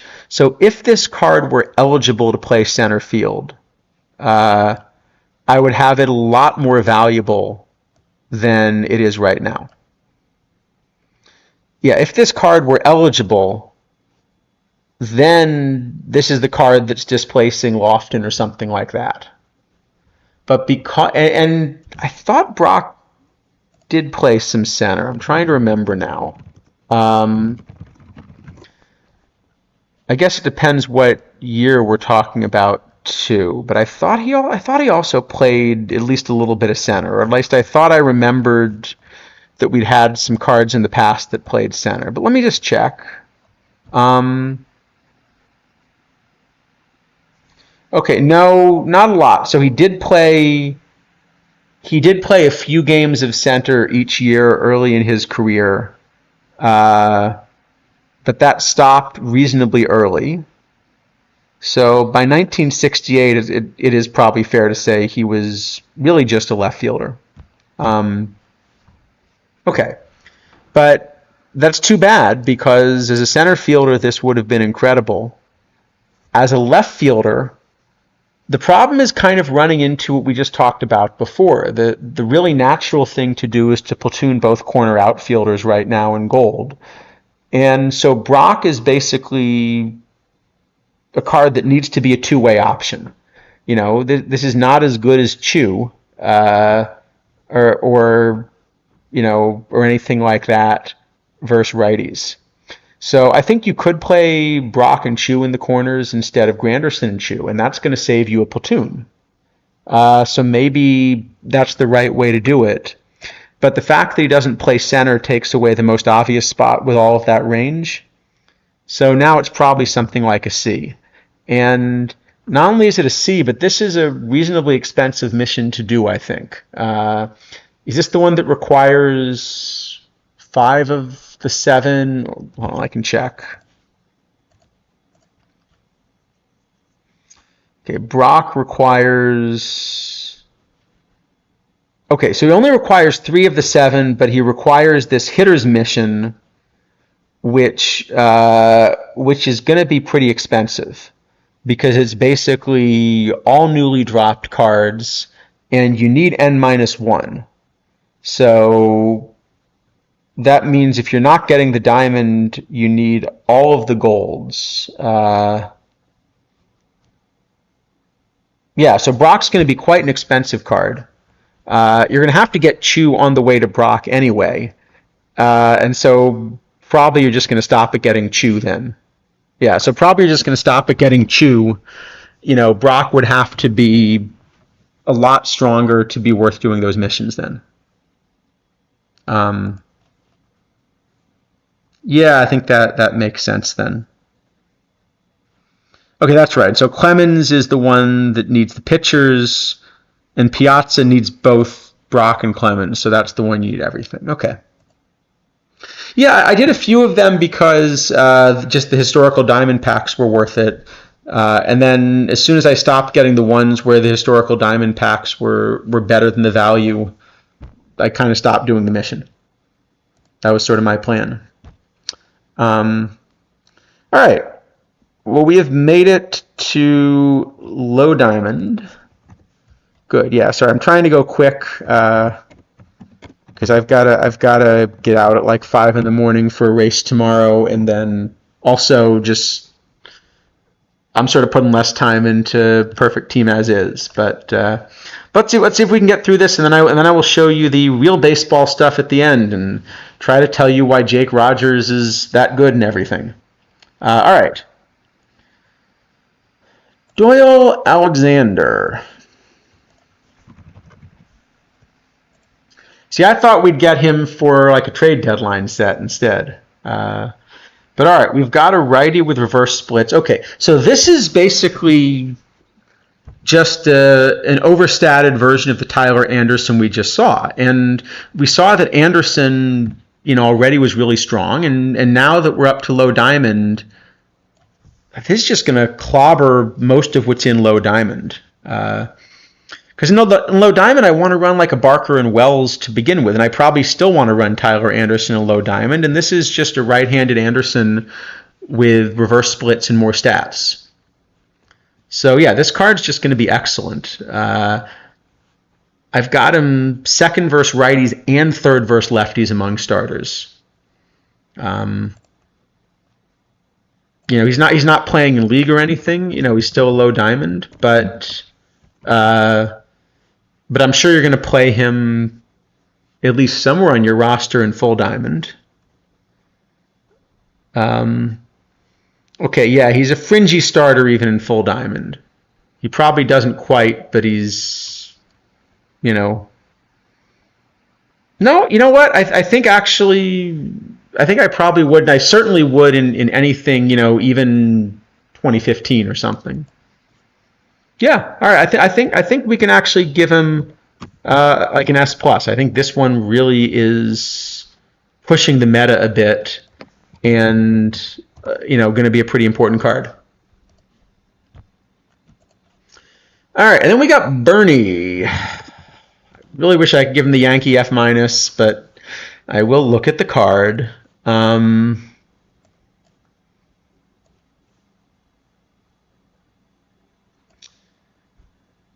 All right, so looking at the card, the bat is not great. And of course, the 45 arm is very much appropriate, for Bernie, right? That was the big issue, and especially by the late 90s. right? That was starting to be an enormous issue. So it's a fairly rated card. But it's also not a card that's even playing in gold, right? This is way behind Lofton. All right, so we can actually give him the Yankee F minus and feel good about it. Got one. All right, Dalton Rushing. Yeah, exactly. It's DH only, but the problem is that the bat's not nearly good enough to DH. You know, like if you're going to DH, then the bat's got to carry the card, and you've got to have and it's not a horrendous. But like you'd rather DH Killebrew, you'd rather DH Rico Cardi, and as soon as you've got two, you're stuck, right? You'd also rather platoon something. You'd rather platoon, Chew and Boone, or Chew and Elliott, or Chew and Lee Lacy, or anything like that. So he just ends up that little bit behind. All right, Dalton Rushing. So bat first catcher. So bat first catcher. But the problem is, even as a bat first catcher, now you've got to compare him with this Biz, who's a little bit better bat first catcher. And of course, my model that wants the glove first catchers is never gonna play Rushing, so it just doesn't work. And if you want one of Rushing or Biz, you're kind of always going to want Biz. And the first base and left field don't help enough, because in full diamond the bat's not enough to carry it. And they messed up the card art again. Yeah, they messed up the card art again. This logo, right under the 96, that logo, that's been a bat for hitting prospects, and that baseball for pitching prospects. They've got him as a pitching prospect. I know he's got an arm. I don't think he's a pitching prospect. So, okay, yeah, I think that one's not going to work. Next, we've got David Cone.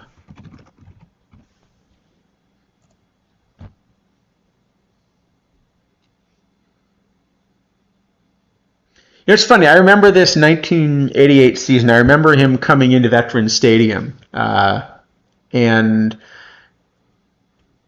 no, it must have been. No, it must have been. No, actually, that's what it was. It was the '86 season that I remember. They came into Veterans Stadium. The Phillies were in second place, in early September. But second place, they were 20 some odd games back. This was. Let's see if I can find the 86 standings, but it was, the Mets were,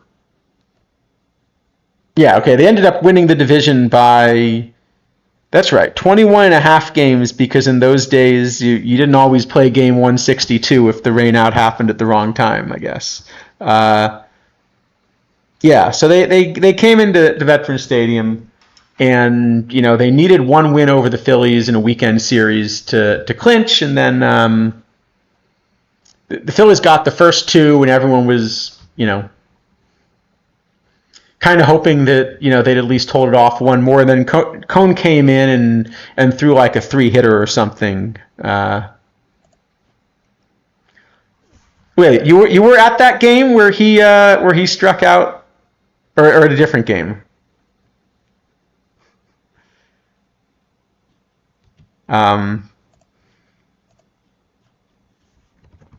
Oh, yeah. Yeah, that's right. Yeah, exactly. He just came in and absolutely clobbered. Okay, no, that wasn't the 19 strikeout game. That was a different one. But yeah, I remember that one too, that he came in and just yep. Okay, different one, but yep.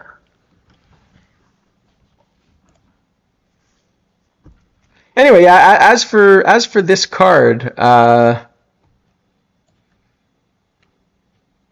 you know what? Now that I think about, I remember that I was at that game as well because not only could you get cheap tickets, well, pretty much always the Phillies at that point, but the last home game they would always do this fan appreciation day, and they'd have this enormous number of giveaways and things like that, So we always used to try to get to that one, and yeah, that's right. I remember that one too. That he just completely.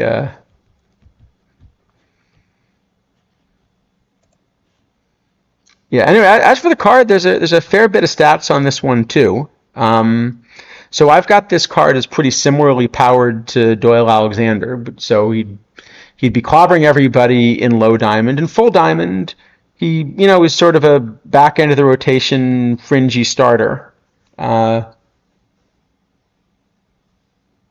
so not necessarily a critical card to have, but very much a playable card. Now, it is the case that compared with the others that are up there, he's a little bit more splitty. So if you're running an opener heavier strategy, you might prefer a card like Cone. If you're running, if you're running like a flatter profile and you're trying to kind of save your bullpen a bit more, you don't want to do it. Yeah, exactly. Now, size. It was the fan appreciation day. That's why we always used to show up. So yeah, so I think yeah. So this one's kind of going to be fringy starter, but he's certainly going to be somewhere playable. So we'll give him like a solid C. Um, you know, and of course Max Manning, is even splittier, but just so good versus righties that you can find a way to make it work. And then if you're more looking to go the chemically enhanced route, then we've got this Clemens for you as well. And you know what? There is just no way that I can give a 2000 Yankees Roger Clemens anything other than an F minus. I don't care what the card looks like. Okay, yes, there are a lot of stats here. Yes, this is a card that Yes, this is a card that I'm running and all that. It's a Yankee Roger Clemens. He's getting an F minus. We're moving on, but the card is probably playable, even if it's not worth. Actually, I'm okay. What it might be worth actually is it might be worth just buying the mission card. Now that I think about it, if you're going to play him, 38K is a lot less than it's going to cost you to complete the missions, and yeah. All right, and then we've got Jimmy Collins. Everything but I. So third base only. Kind of average defender there, probably for what you're getting in Diamond. But what you are getting is just a big upgrade in the third base bats. So probably a lot of what you would have been playing previously would have been like Rico Petrocelli, Suarez limited edition. You could even have played, a bat like, the Mackey or Pesky or Encarnacion there. And this is just a big upgrade. I've got him as, by almost a full win, the best third baseman VR now in Diamond, but also the best one by a little bit VL. So you don't have to play a platoon anymore to make this work. Just to find a way to get Bob Elliott in or something. You can kind of save the platoon elsewhere as well. He's still not a league card or anything. There are going to be better third base options there, but I think this one's going to be a pretty important one to have. It's probably a solid A plus. So, all right, and then we've got what do we got? 5 more. All right, Carlos Beltran. So Clubhouse card, yeah. So 2 Clubhouse releases this week, right? So we've got Beltran.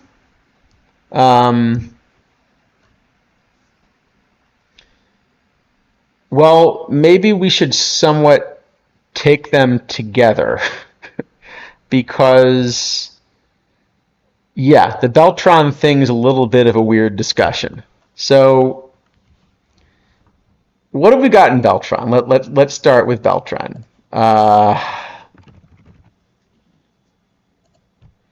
Center field only. You are getting the 104 range. You're getting a switch hitter who's a little bit better maybe versus lefties because of that extra power. And certainly the intent is to make this something like a serious chase card for the league, right? Um, so that's the intent. And I'm curious actually how many Beltrons there are, for example, in my league. No, S. Okay. So there are 6 of these that have made it into kind of the high diamond league I'm in as an example. If somebody's in perfect, I'm curious kind of how many Beltrons there are in perfect. But it actually wouldn't shock me if it ends up being fewer. And the reason I think it might end up being fewer, okay, there's no Joe DiMaggio in here. But the limited edition DiMaggio got released at the same time, and it's just a better card by quite a bit, like all that purple and stuff. So now DiMaggio can play left as well. But the thing is, DiMaggio is the best VR center fielder, even with kind of those flaws. Well, you're probably going to run him and Yaz or something like that if you have every card. Something like that. Maybe Jackson. I know of one person that might run Kenny Lofton. But the idea of releasing Beltron and then releasing DiMaggio, that just immediately kills the card. And there are going to be 56 DiMaggios. My guess is that there are fewer than 56 Beltrons that will eventually be pulled. There's certainly fewer than 56 right now, and then you're going to get, DiMaggio kills him. So, right when this card came out, it was a little bit better. Now with DiMaggio, it just, yeah, it just doesn't work. Hold on, I just broke that. Yes, released after people spent their stars. That's true, and that's also a bit of an issue, right? That's what I was saying at the top of the stream is, it now becomes really important when you have these haphazard clubhouse releases. It becomes really important exactly what the timing is, and the fact that sort of at the same time you're giving pre-release information to streamers to hype things up, it basically becomes really important that none of those streamers be playing the game competitively, or you create problems like this. So yeah, I guess Beltron, if we think there are going to be fewer Beltrons than DiMaggios, the card just doesn't play. It's like a D or something. Yeah. Okay. Fair enough. And then we've got Hilton Smith. Well, yeah, you want to encourage people to spend stuff in general, and I don't think this is sort of discouraging them by making a time-limited thing. But it's also a really weird kind of time-limited thing because they're releasing the variant Carlton at the point when the normal Carlton doesn't play anymore. Normally the correct thing to do is you invest in variants of the cards that are already meta cards so that you're really pushing the meta. Well, Carlton's not, yeah, I guess Carlton's not a newly released card, but it's, Yeah, because Carlton as a variant is still like not quite Randy Johnson, right? I mean, let me grade out Carlton as a variant. I can do that. One sec. Um, Let me do it that way. Yeah, I can grade out Carlton as a variant if that helps.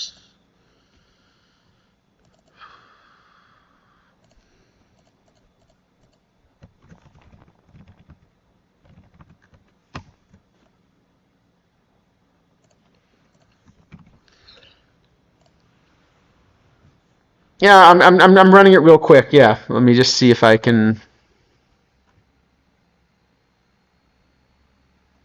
Hold on. I seem to have failed to successfully run it. So let me see why.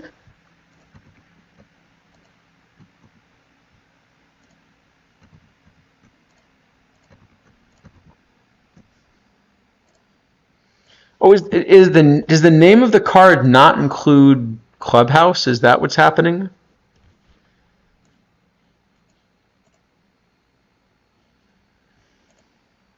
Hmm. Well, that's actually a good point, isn't it? That it's going to be really hard to boost because a lot of these you're boosting from same card, but there is no same card to boost Carlton unless you're paying 500 a pop. That's another good point, isn't it? You, you, sir, are thinking ahead. Are you sure you belong in this community? uh, Sorry, I'm still failing. I wonder if is somehow Clubhouse not part of the name of the card? That's the only thing I can think of.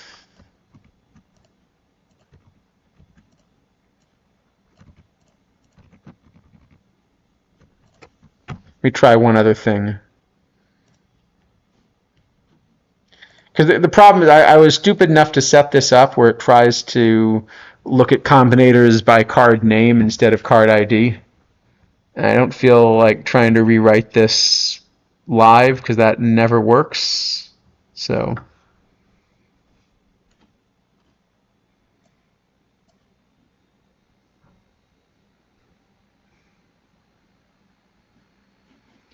um, yeah, I will have to get back and try to do this later. Anyway, the point though is that yeah, you're kind of doing this at the point that it's not really a meta card, and that doesn't make a lot of sense. Anyway, as for Hilton Smith, so it's a pitcher that should end up in your rotation. I mean, it's a pretty flat profile. There's not too much else to say, other than that these batting ratings are just enough that in an open low cap, you will think about playing this as a two-way player. Uh, Probably even in a like medium cap, it's going to be a little tough. Maybe as a backup, but yeah, you're probably looking at playing him at least as a two-way player in the low cap. So yeah, it's probably like a solid B plus or something. It's not pushing the meta. It's not top of meta, but it's definitely playable. DiMaggio, on the other hand, yeah, as we were discussing, it's just clobbering everything VL and really good VR and has at least some semblance of defense. It's just, yeah. It's a clear S plus. It's pushing the meta. If you have it, you're kind of always using it. And if you don't, you're significantly behind at that position. So not too much to say other than that's the idea. All right, and then we got Mike Piazza. So this is the end of this mission chain. This is a bad defensive catcher who hits lefties, but basically just power against lefties and not much else. So this is not a great bat.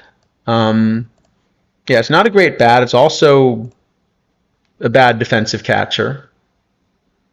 Was it Roman? Oh, no, sorry. We're talking about Hilton Smith. Sorry, Hilton with an I, Smith.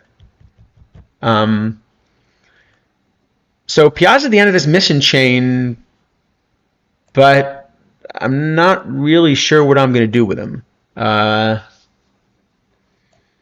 He's 2000, so I guess he's eligible for OOTP era stuff. Because otherwise, even VL, I'd probably rather play Carter and get the extra defense, even if the bat's better. And of course, you're always playing, like the PTCS Mauer if you got it. Well, you're playing a ton of catchers VR.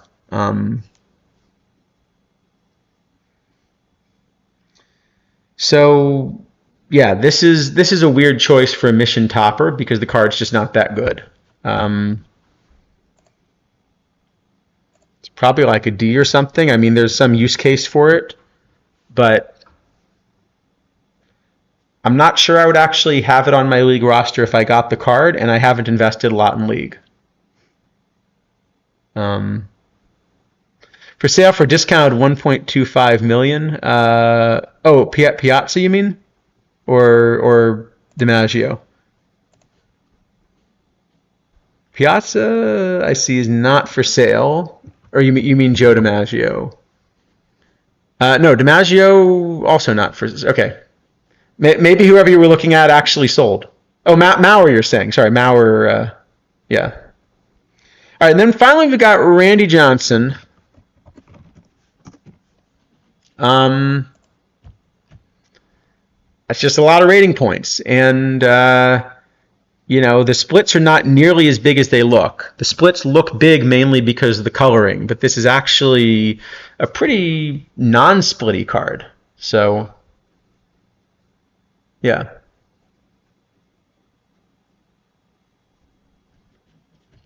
Yeah. This just sort of has more points than the other stuff that's out there, which means it's going to move at the top of the meta. So I think, this and the Cy Young are kind of the cards you most want at base. I think it's probably like an S instead of an S+. I think because Cy Young's out there, it's maybe not quite moving the meta, the way Young did, but yeah. It's funny, this nuking lefties thing. So when I was a little kid, my mother actually tried to force me to be right-handed, and the same is true for my younger brothers and younger sister. And I didn't know kind of what the history of that was, but yeah, exactly. Carlton's similar to this level 5, although, of course, you can get a Randy Johnson variant as well. So, or you can buy a variant pack because we don't understand the economy. So you got that option too if you want it. I think if I had to choose one of the specialty packs, I would certainly be much more interested in like a spotlight pack than one of the others. Just at these prices, they're all not great, but if I were forced to choose, the spotlight pack probably seems least bad of those options.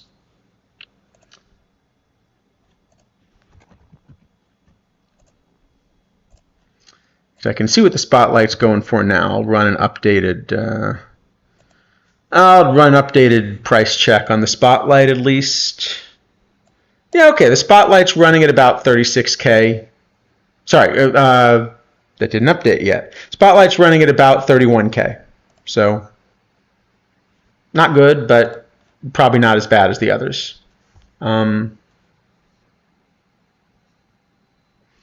Yeah, it's funny because I think I might actually be naturally left-handed. Like I discovered, when I started trying to hit left-handed in baseball, I tried to learn to switch hit, and it just felt a lot more natural.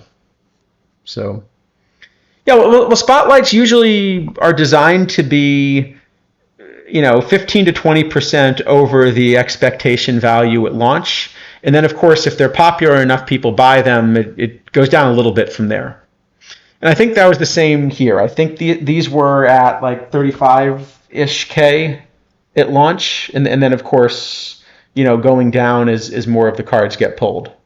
Um, so I think they have learned pretty well how to kind of price the spotlights so that they'll be consistently like slightly minus EV, but in an amount that you could almost justify going for.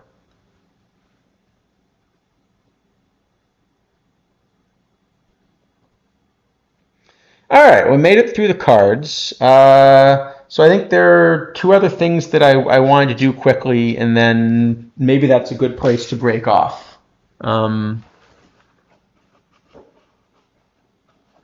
So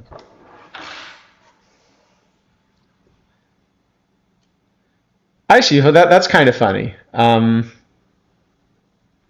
do we give the bronze ones? Oh, sorry. Here, let me scroll up and show you what we had for the other ones as well.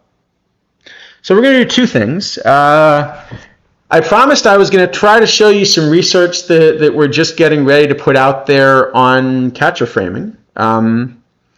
And actually some of the stuff behind this is also the reason we haven't kept sort of publicly doing the Tony Suck stuff, is because some of that research has kind of gone into this, and I can tell you that story at some point too. Yeah, so I'll show you that. But the other thing we definitely should do, just because it's traditional, we should do an atrocious TWIP draft, because I think we always manage to do one of those on stream, right? So let's do our traditional atrocious TWIP draft, and then I will show you kind of some of this research, and I'm going to try to convince you that actually there's maybe more in the way of catcher values than we had realized.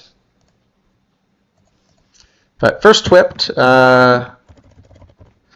So I think we've been doing this for about 2 years and still have not had, even sort of an average draft somehow. Just every single week, they're the worst on stream. But one of these weeks, it's going to happen, right? So we'll see if this is the week, and then I'll show you some catcher stuff. All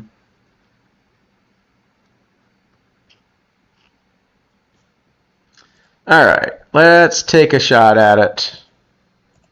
See if we can at least get through a round or two before it's a disaster. Okay, 1948 Briggs Stadium. So home run heavy, a little bit, and very much the right-handed park in terms of BABIP. All right, here we go. All right, well, I would say of the ones we've had, this is at least, there are a couple of legitimately plausible cards here. So I think it's got to be Page and one of the hitters. Probably Ashburn is, because they're both lefties. Probably it's Ashburn just for the defense, although I think you could go either way on that. But this is actually a legitimate start here. First time we've had this on stream. All right. This is actually the best start we've had probably this cycle, which is saying something. But all right, Giles, he only plays center, so there's limited flexibility, but it's a legitimate card. So this is not the Mission Piazza. This is the launch deck version. It's not great. We do have sort of the power in this park. Nady is really just the VL side of this. Probably it's Piazza hoping to DH him, but maybe just deciding in a single elimination tournament we'll hope we can get away with it. But this is at least like fine. I mean, we're getting remotely playable cards. We were getting remotely playable cards for the first two rounds. Okay, so well, Carl Mays is basically worse than Tyler Anderson by a fair bit, right? Uh, Sievers is the VL only option. Ryan Walker gets righties out. He does get righties out. I've heard that lefties exist, though.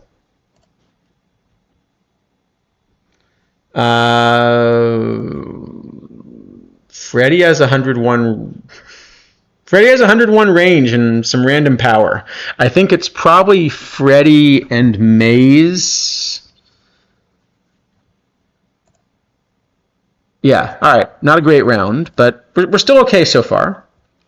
Okay, well, hold on. We got Barker, who we were talking about. That's excellent. So in this park, I'm thinking that it might fit Ventura decently because we do get the power. Yeah, we're actually going to have a good defensive team. You know, Van Haltren wouldn't be an awful option if he were right-handed. Yeah, this is actually pretty solid. I mean, Devin White also would have been interesting for the defense. We've got Ashburn. This is perfectly playable. Um,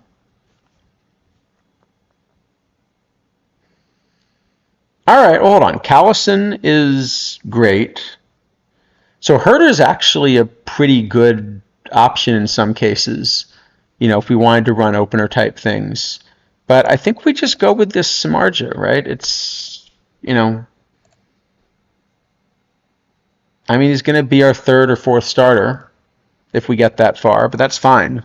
Wow.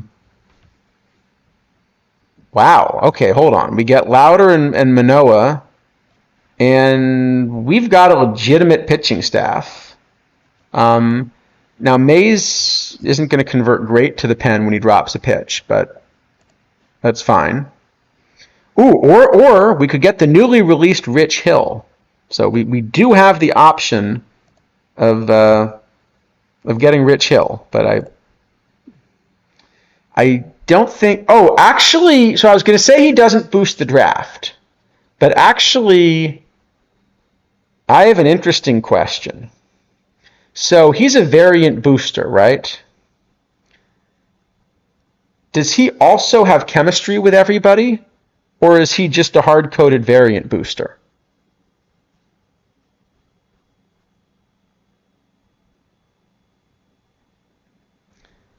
Because if he has chemistry with everybody, I would definitely then draft him, right? A card that has chemistry with everybody on my roster has got to be worth a gold round pick. Right? It's got to be. I'd also guess it's a hard-coded boost. All right, then we'll go Louder Manoah, but it was tempting. All right, not a great round, but, Newt Allen just sort of plays every position. He's got 102 range. He'll end up doing. Actually, he'll probably end up starting at short over Perrant one way and then platooning with Ventura the other way or something. Yeah, and then we probably just grab someone to convert to a reliever. So grab the lefty and Luzardo. Cobb's going to be sort of our best option in general. Yeah, maybe just take the better pitcher. All right, nothing great this round, so just grab the couple of arms, I think, and move on.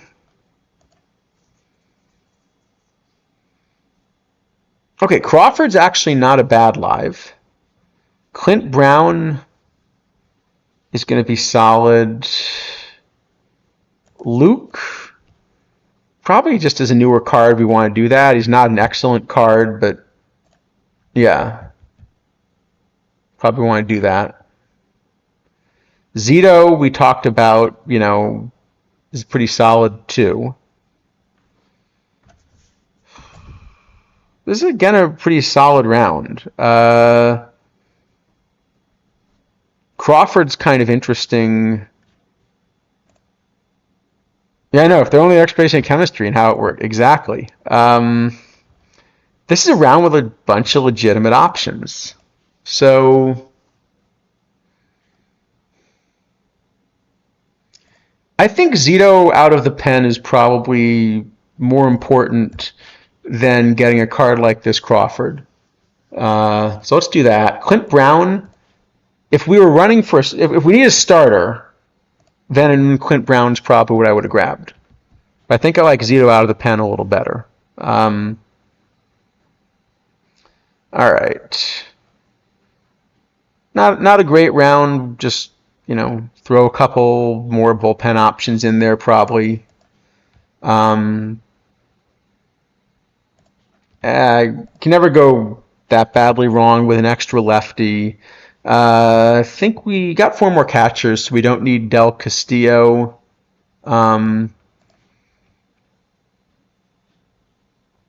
there's not. Steinbach probably doesn't have enough. So it's probably just something like this Charlie Case. And that will bring us to 12 pitchers. So then we really do not want any more, I think. Because single elimination, there's no real reason to have the extra. Yeah, that's true. If we had taken Van Halteren, that's fair. We actually had some solid options those rounds. All right, so we're doing some outfielders. Hugh, is at least going to give us a glove.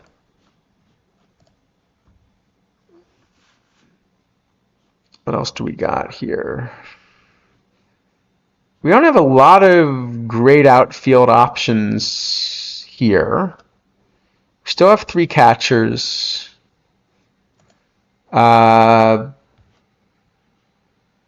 Yeah, Sokar's defense is not quite enough to make it work. I mean, probably what's happening is actually that, could use a bat at first too.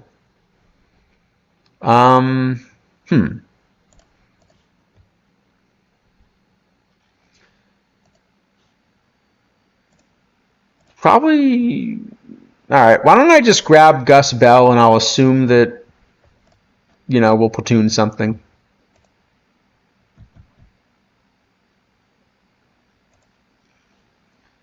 All right. So now we've got 2 iron catchers. So we could always roll the dice and see if we get a Molina or something. More generally, yeah, it's not Monasterio is fine. He'll kind of cover for a lot of things. We're not taking any of these pitchers, so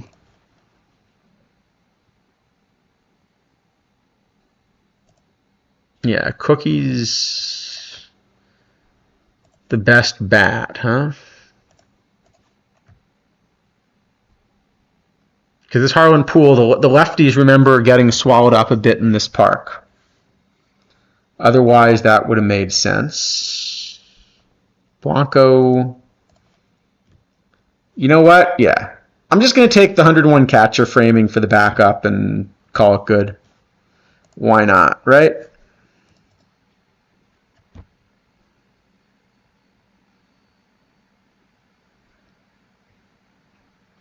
All right, and then finally, so see, we could take this Sosa we talked about that we couldn't find it, because he does actually defend 3 positions pretty well. which is the argument. In fact, you know what? The fact that he defends 3 positions, let's just do that, and then we'll take Amador or something, and well, or I like Rendon's bat better, don't I?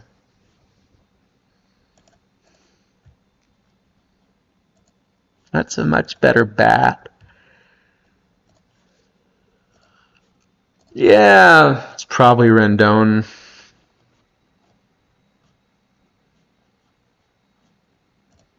All right, let's do it anyway. I think we've actually, this is by far the most competitive TWIP draft we've had.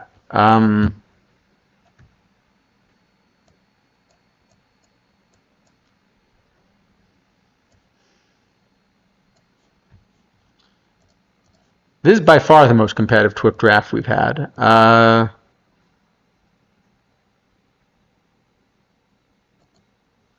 That's really funny that this wants to start Blanco over Piazza. It's probably right, too, isn't it? Which is the great part about this.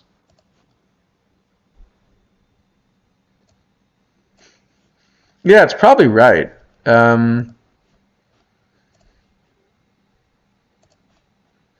Yeah, so probably we want to do something like start Newt one way at short and the other way at third, something like that. Yeah, that's probably about right. All right, that's good enough. I'm not going to put too much more into TWIP. It's single elimination. Great. So we actually had a successful TWIP draft. All right. So the last thing I want to do is I said I would make the case about catchers. So I want to see if I can show you a little bit of kind of this paper we're about to put out, and I'm happy to get some feedback on it if you got some interesting thoughts. So what we've been doing, so the first thing is this basically starts from thinking about some of the pitch score stuff that was like behind the Tony Suck stuff that I've shown you that I had built. So like one way to think about what we're doing here, let me see if that works, is that basically if you take the StatCast information, you can look at the trajectory of pitches and you can basically predict how well that pitch should do against, say, an average major league hitter. So you get, something like the pitching plus metric that Fangraphs has, or, so we're certainly not the first people by any means to try to do something like this. So that's the starting point, is that we know that this idea of pitch scores works, and it works pretty well, and it's predictive. So what we then realized is that on top of that, maybe you can start to think about, taking some of the other luck out of the game and how various other things are going to adjust as a result. So, for example, now that you know how good the pitches are, this gives you a better way of evaluating hitters, right? After all, currently we're evaluating hitters sort of based on, outcomes, or maybe some kind of expected outcome based on trajectory and stats like that. But presumably some pitchers or some hitters have had to face better pitching than others. If you get to face a bunch of bad pitchers, you should have better stats than if you're facing good pitchers and so forth. So just as we use the pitch score stuff to take the luck out of play, maybe we can now try to start to measure what hitters are doing in a corresponding way, right? So that was kind of the next thing that we did. And we already noticed a few things that, let me try it this way. We already noticed a few things that jump out. So the first is that if you do this, unlike the pitch scores where we show that there's a lot of luck even in something like FIP. There's a lot of luck in whether a bad pitch gets hit over the fence and so forth. Generally, the hitter's scores stabilize a lot better. And so if you look at the hitter score, the top hitter scores that we get, they track quite well with this for 2024. They track quite well with the hitters that actually did well. But even within that, what we can see is we can see the different profiles. So for example, what makes Ohtani such a good hitter, red here is basically a better performance than the average hitter on a pitch like this. What makes Ohtani such a good hitter is basically that he punishes anything, in the middle of the strike zone, and much more so than a typical major league hitter does, right? So in fact, near the edges of the zone, Ohtani's actually a little bit below average. If you really paint the corners, you can be effective against him. But just any time you miss in the middle of the zone, he punishes you so much that's where his value comes from. And this is sort of the typical profile for a power hitter like that. For comparison, I'll show you what this looks like for Lars Nootbaar on the left here. His value is mainly coming from strike zone judgment. So he's getting better than average score, especially at these balls, below the zone, where a lot of hitters are swinging at them, and he's not, and taking it for a ball, therefore, is a better outcome. And you notice the best place to pitch him from what you see on the left is, kind of this blue in the middle, right? You can kind of see exactly where he should be pitched. Well, we're not the first people to discover this clearly, because if you look on the right side, you can see where he was actually pitched in 2024, and it's basically exactly where you would like to pitch him based on his profile. So clearly, whatever we're picking up using this kind of advanced metric we're developing is something that scouts already know, and that people have already been figuring out as far as how hitters work. Okay. So, but the point then is we have this metric, and actually this metric already lets us start to answer a few interesting questions. So one of them is thinking about this times through the order effect.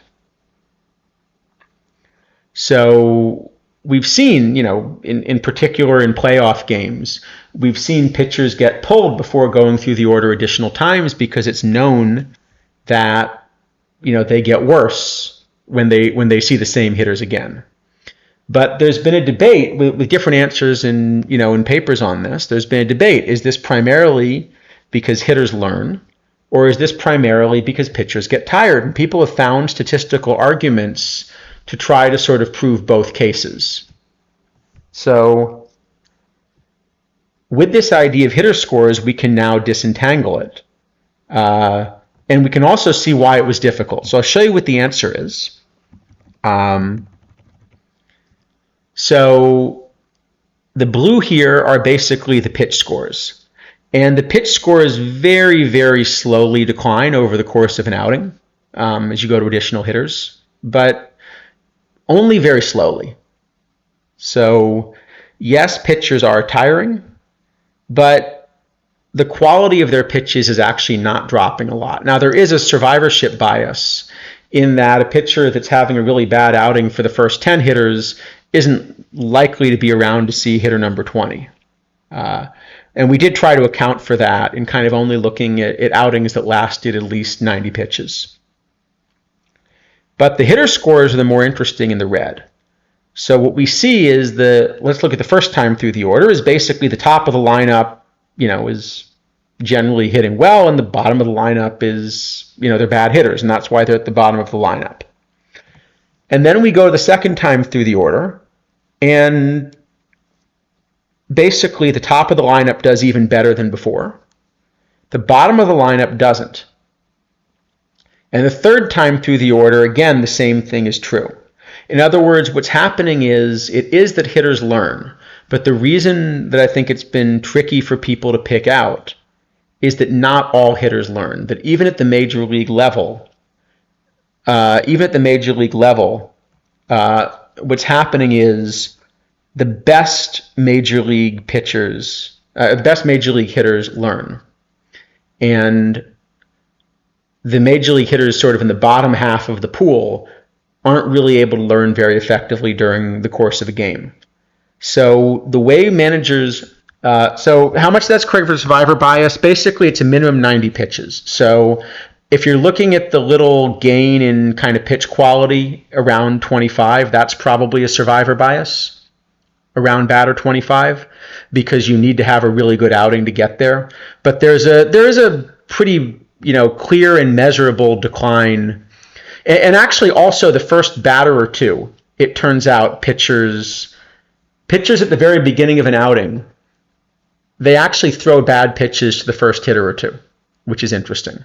And so there does seem to be an adjustment period, getting used to the mound and things like that as well. But what this says is actually that we've maybe been thinking about the strategy slightly wrong. In other words, you don't want a pitcher to face the top of the order a third time, but they can face the bottom of the order a third time. So, as a perfect team player and all that, the thing this naturally suggests to me is openers. If you want to stretch pitchers to an extra inning per outing, what you can do is you can run an opener through the top half of the order, and then you can have a pitcher go 2.5 times through instead of twice through. They get the bottom of the order a third time because the bottom of the order is not really learning. And now you're still getting an extra inning per starter, right? Plus the other advantages of an opener that anyone that's been using them in perfect team and playing around with them is aware of.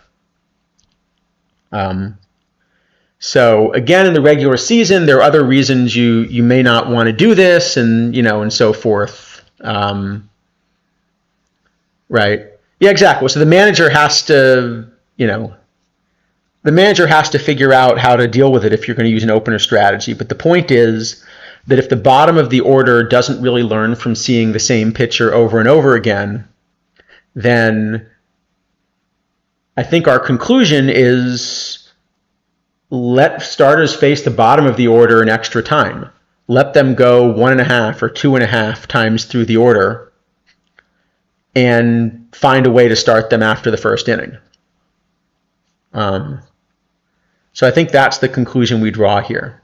Hey, good morning, D-Block. And there's a second thing that we found as well. So when we started thinking about hitter scores, we then started thinking about why it is that hitters are learning. In other words, do hitters sort of go back to the dugout and watch video and scout, or is it really just that the more they see a pitch, if you go to a batting cage and the first couple swings you have trouble picking up the ball out of the way the pitching machine goes, right? And then you adjust because you've seen it a few times, right? And we realized that you could tell the difference, because what you can do is you can look at what's happening during an at-bat, right? Is it the case that hitters are learning from seeing the same pitch over and over during an at-bat?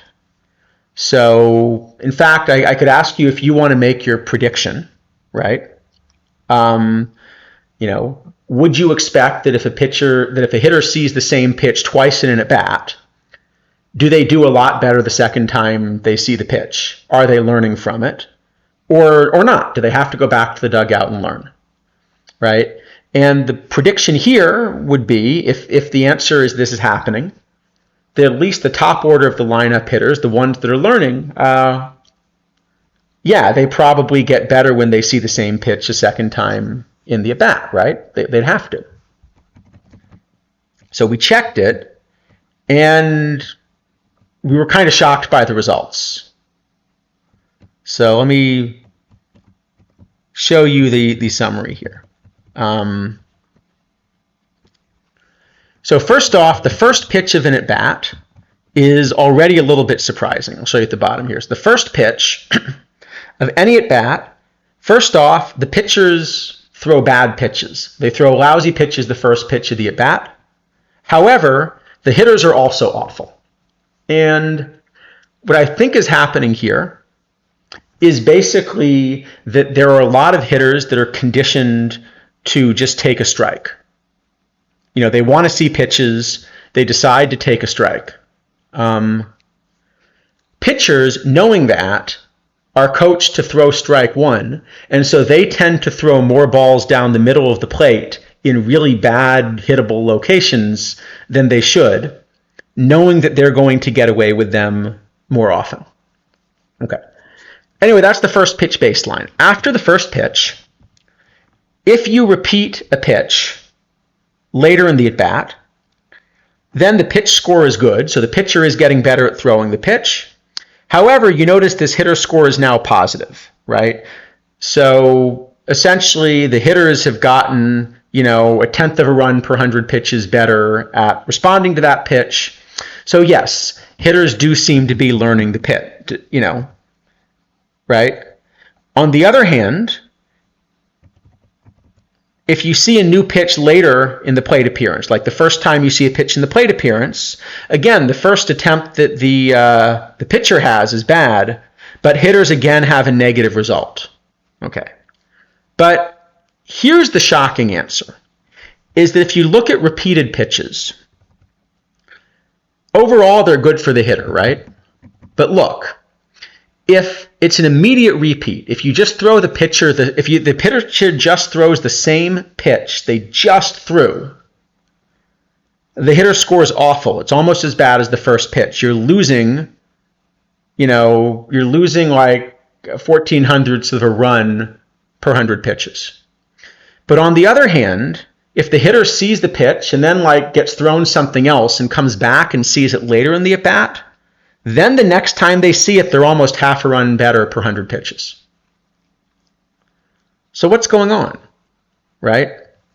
Clearly, they did learn something, because when they got to see the pitch again later, they're doing really well. But then why aren't they doing well if you see it back to back? Why are they only doing well if there's a gap? Well, here's what I think the answer must be. I think the answer must be there are two effects here, and that's why it's complicated. Okay? The first effect is that hitters do learn. And every time they see a pitch, they are learning, and if they see that pitch again, they will respond better to it than before. But the second thing, right, and that's why when they see a new pitch in the at-bat, at the bottom here, right, the new pitch is bad, right?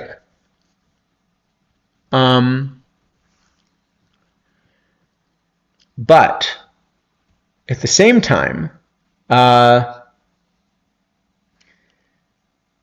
if the hitters are kind of seeing the same pitch back to back and failing, what I think that's telling you is that hitters guess. And that normally when you tell hitters to guess, they tend to guess they're not going to see the same pitch back to back more often than they actually do. So that when they're seeing the same pitch back to back, they're basically being surprised by it. And the value of being surprised by it is more important than the learning that they got. You see?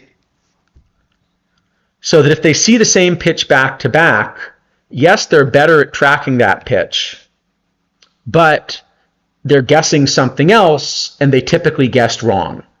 And that's why they're doing poorly. Whereas in the future, sometimes they've guessed right, and they're just better at tracking the pitch. So that's the conclusion we drew, that basically what you're seeing is that hitters do improve, but they also guess. And that says a few interesting things, right? But one of them is that, wait a minute, if hitters guess, then doesn't that mean that pitch calling isn't just sort of a skill as far as making the pitcher comfortable, right? But doesn't it mean that pitch calling is now an important catcher skill? Because if hitters guess, then anyone that can successfully outguess the hitter is worth a lot defensively, right? So there's plenty of two-strike data. I mean, this is combined with all counts here. I could break it out for two strikes or something like that. And also, this is a pattern that's repeated over multiple seasons.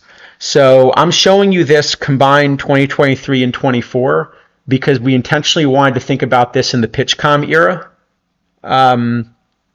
But we see the same pattern if we go further back. So there's plenty of data if you want to segment and look at two strikes or something. But yeah, so what we conclude is that therefore hitters guess, and that also means that a really good catcher can outguess the hitter, right? So maybe we can measure how often a hitter is being outguessed, and maybe we can actually measure the value of pitch calling, right?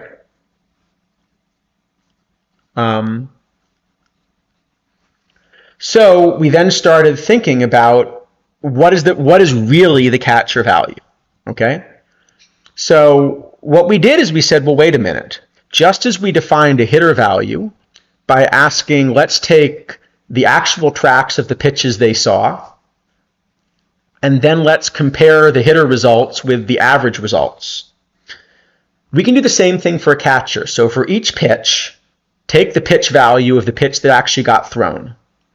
Then add in the hitter value of whatever hitter was at the plate. So if Aaron Judge is at the plate, you're not going to punish the catcher because Aaron Judge is a good hitter.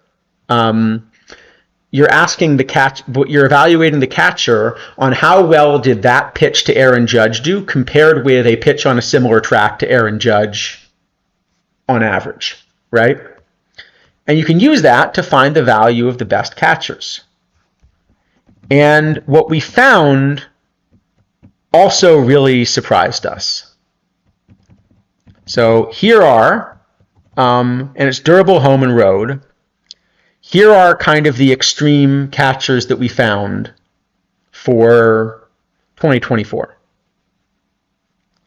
And the main thing I want you to notice is that this runs saved column is enormous.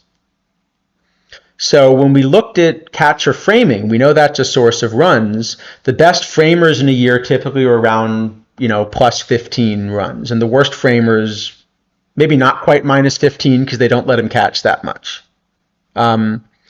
This says that Jake Rogers saved 61 runs, so 4 times as much. Yeah, exactly. It's like a 6-win swing or something. Okay, so where is that coming from? And by the way, there is a park effect here. So I showed you kind of road runs too, but generally the home and road correlate well for the catchers we're showing you here. They're simply kind of good. So then we started thinking about where the effect comes from, and what we found is there are 3 significant contributions. Okay, so number one, there are simply framing runs. Yeah, exactly. So you can look at road. So you could look at road and then basically double it, assuming that yeah.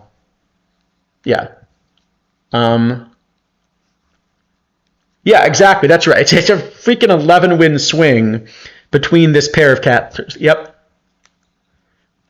So if this is anywhere close to right, it basically says that the difference between good and bad catchers, is like adding, Pete Otani to your team or something. It's nuts. Okay, so if we're going to claim it's this big, let's see if we can understand where it's coming from, right? So first off, let's start with framing because we know that's real, okay? So we can calculate framing runs. We do it a little bit differently than StatCast does. So the StatCast version, what they're doing is they're calculating the fraction of strike calls you get in some region compared with average. And then they're simply assuming that they're simply assuming that basically every extra strike is worth an eighth of a run, because that's about the average value of a strike. But we now can track pitch by pitch. And so what we do instead is we compare the value of the actual called pitch with the expected value on that track. But what that means is not all counts are created equal. In other words, a successfully framed or unsuccessfully framed pitch on a 3-2 count is worth a lot more run value than, on a 1-0 count. And so, including that, it means that our framing values are going to be, on average, similar range to the major league ones, but different. And one of the things we found, which was kind of shocking, maybe not so shocking when you think about it, is that Austin Hedges, for all of the years we could find it, is particularly better at framing on high leverage counts than low leverage counts. So he's not just like a framing goat, but he pulls out his framing in the situations where it most matters, which is kind of cool. That's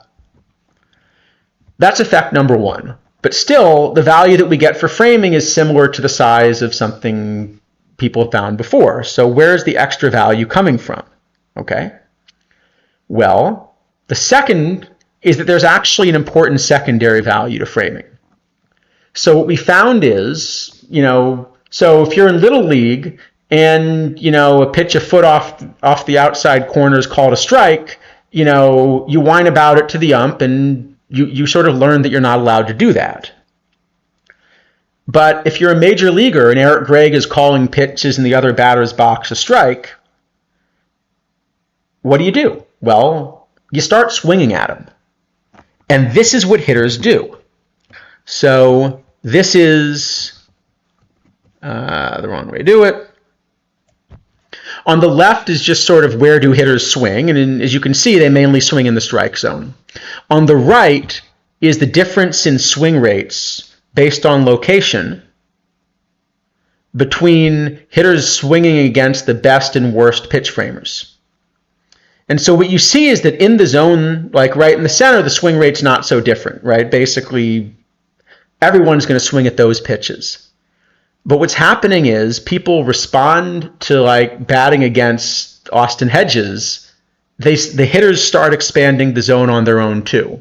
So it's not only the case that Hedges is stealing strikes that the rule book says shouldn't be strikes. He's also stealing swings, and he's getting the hitters to expand their own zone and to swing at pitches where, you remember I kind of showed you before, where hitters do well, right? That hitters basically start doing really poorly when they make contact with pitches out of the zone. And of course, some of them they swing and miss at balls too, right? So what's happening here is it's telling you that in addition to these 15 runs or so that catchers are stealing because they're fooling the umpire, they're stealing a bunch more runs because they're getting hitters to either swing and miss, or possibly even worse in a lot of counts, swing and make bad contact at pitches out of the zone. And that's the second reason that catcher framing is worth a lot more than we realized. This second value typically ends up being about the same size as catcher framing. So basically another 15 runs or so worth of value. And the way we can see it is we can basically just add up, what is the total catcher score that we get on balls outside the strike zone that are put in play, and what is the extra catcher score we get from like swings and misses out of the strike zone. And we can add those together, and we can think about that as basically the secondary value of framing, and we can add it to the first part of framing, and that kind of gives you an answer. Okay. Then there's yet more catcher value.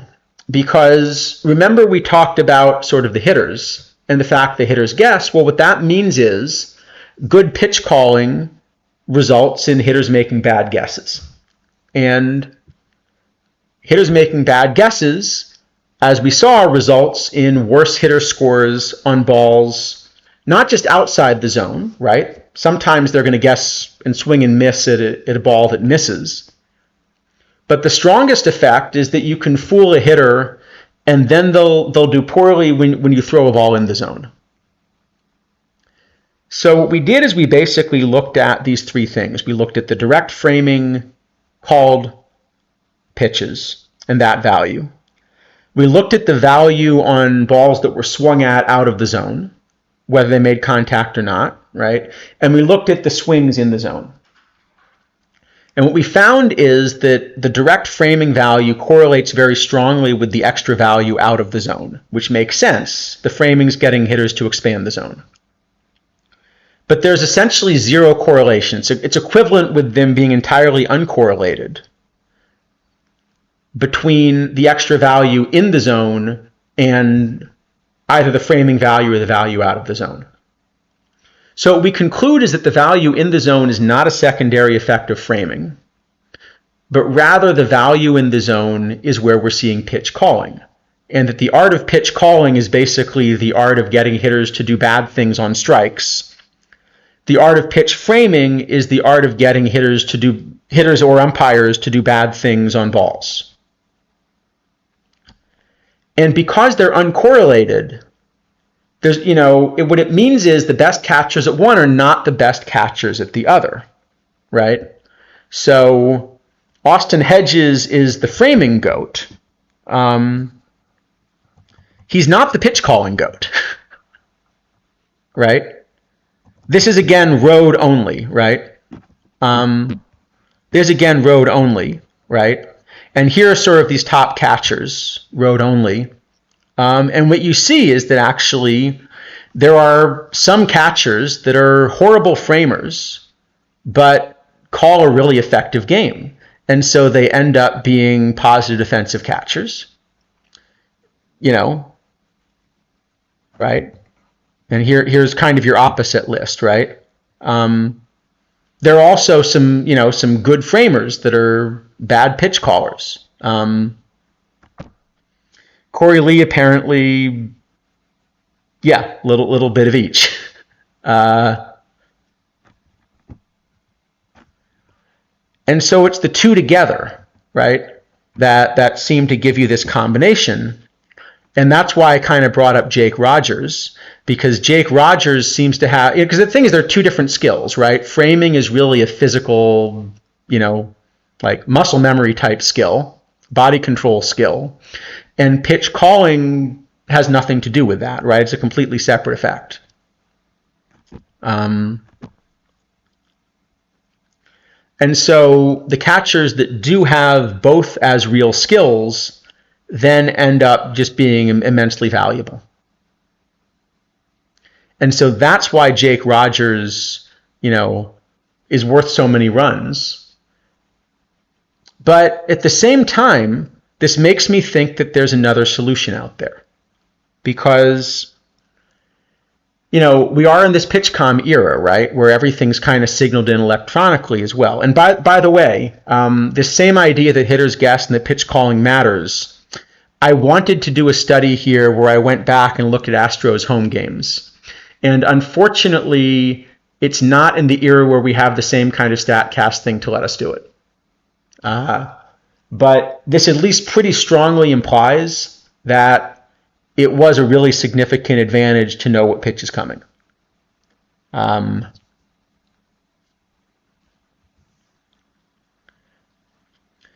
yeah, the point is, if it's worth that much, there's another way out.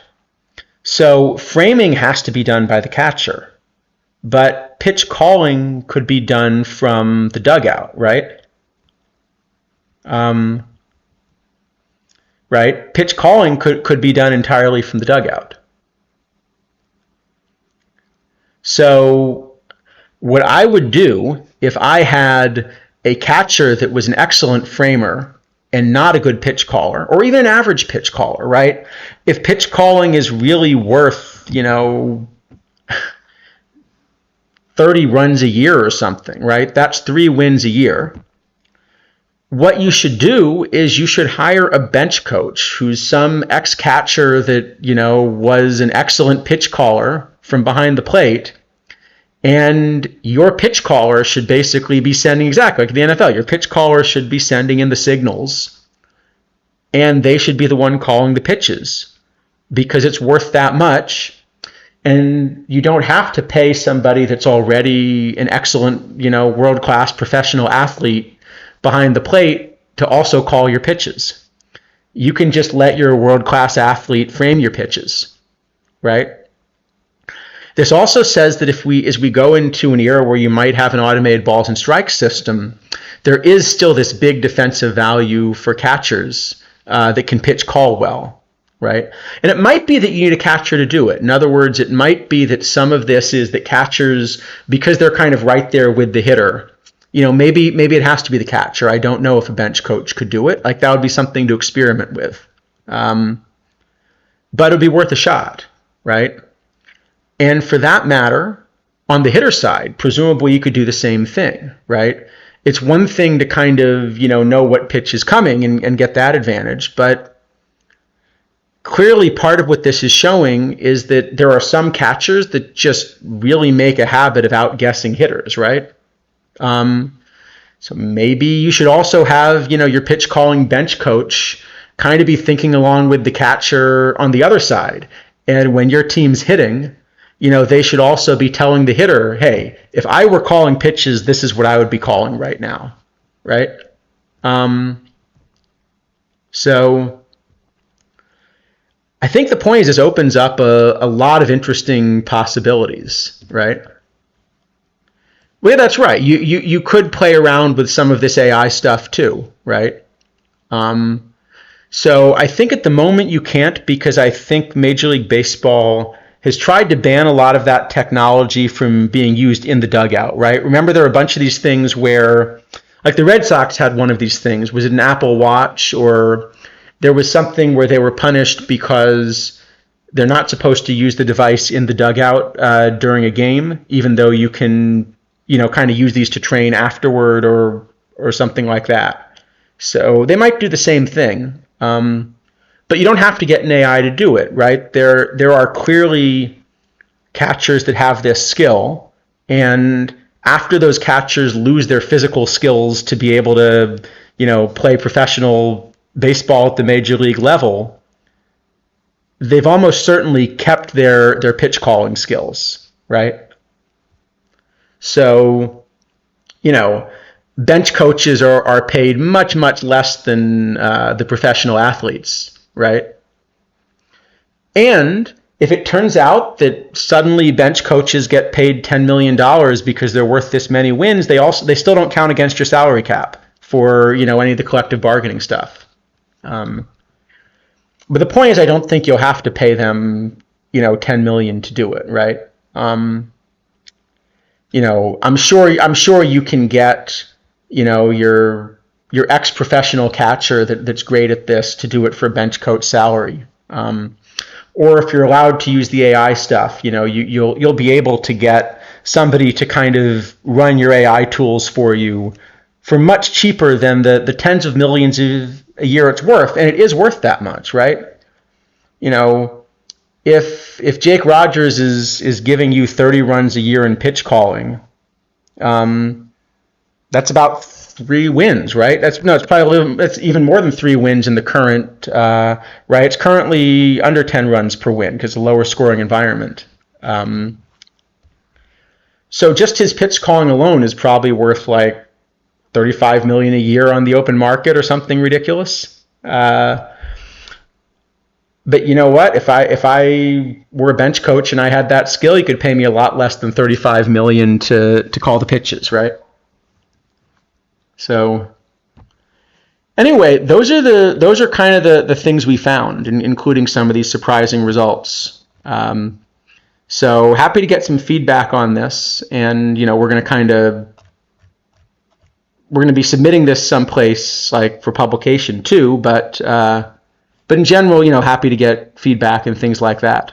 So anyway, yeah, there's probably a good point to go raid into someone else, and then yeah, I got to go ready to race tomorrow anyway. Let's see, is there anybody who's up doing out of the park that we can raid?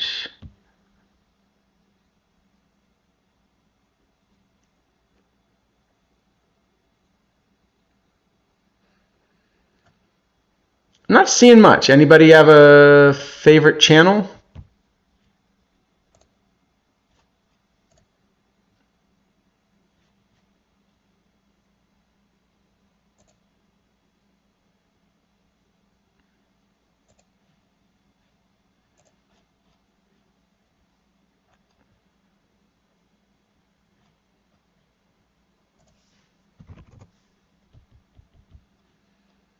Let me see. All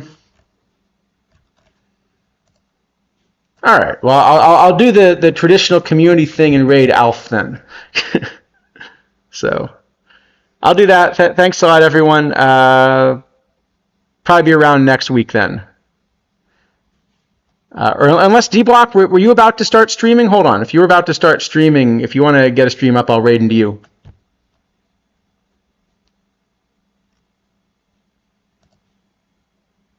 Did you want to stream? All right, 2 words. All right, I'll go ahead and raid Alf then, and we'll do that.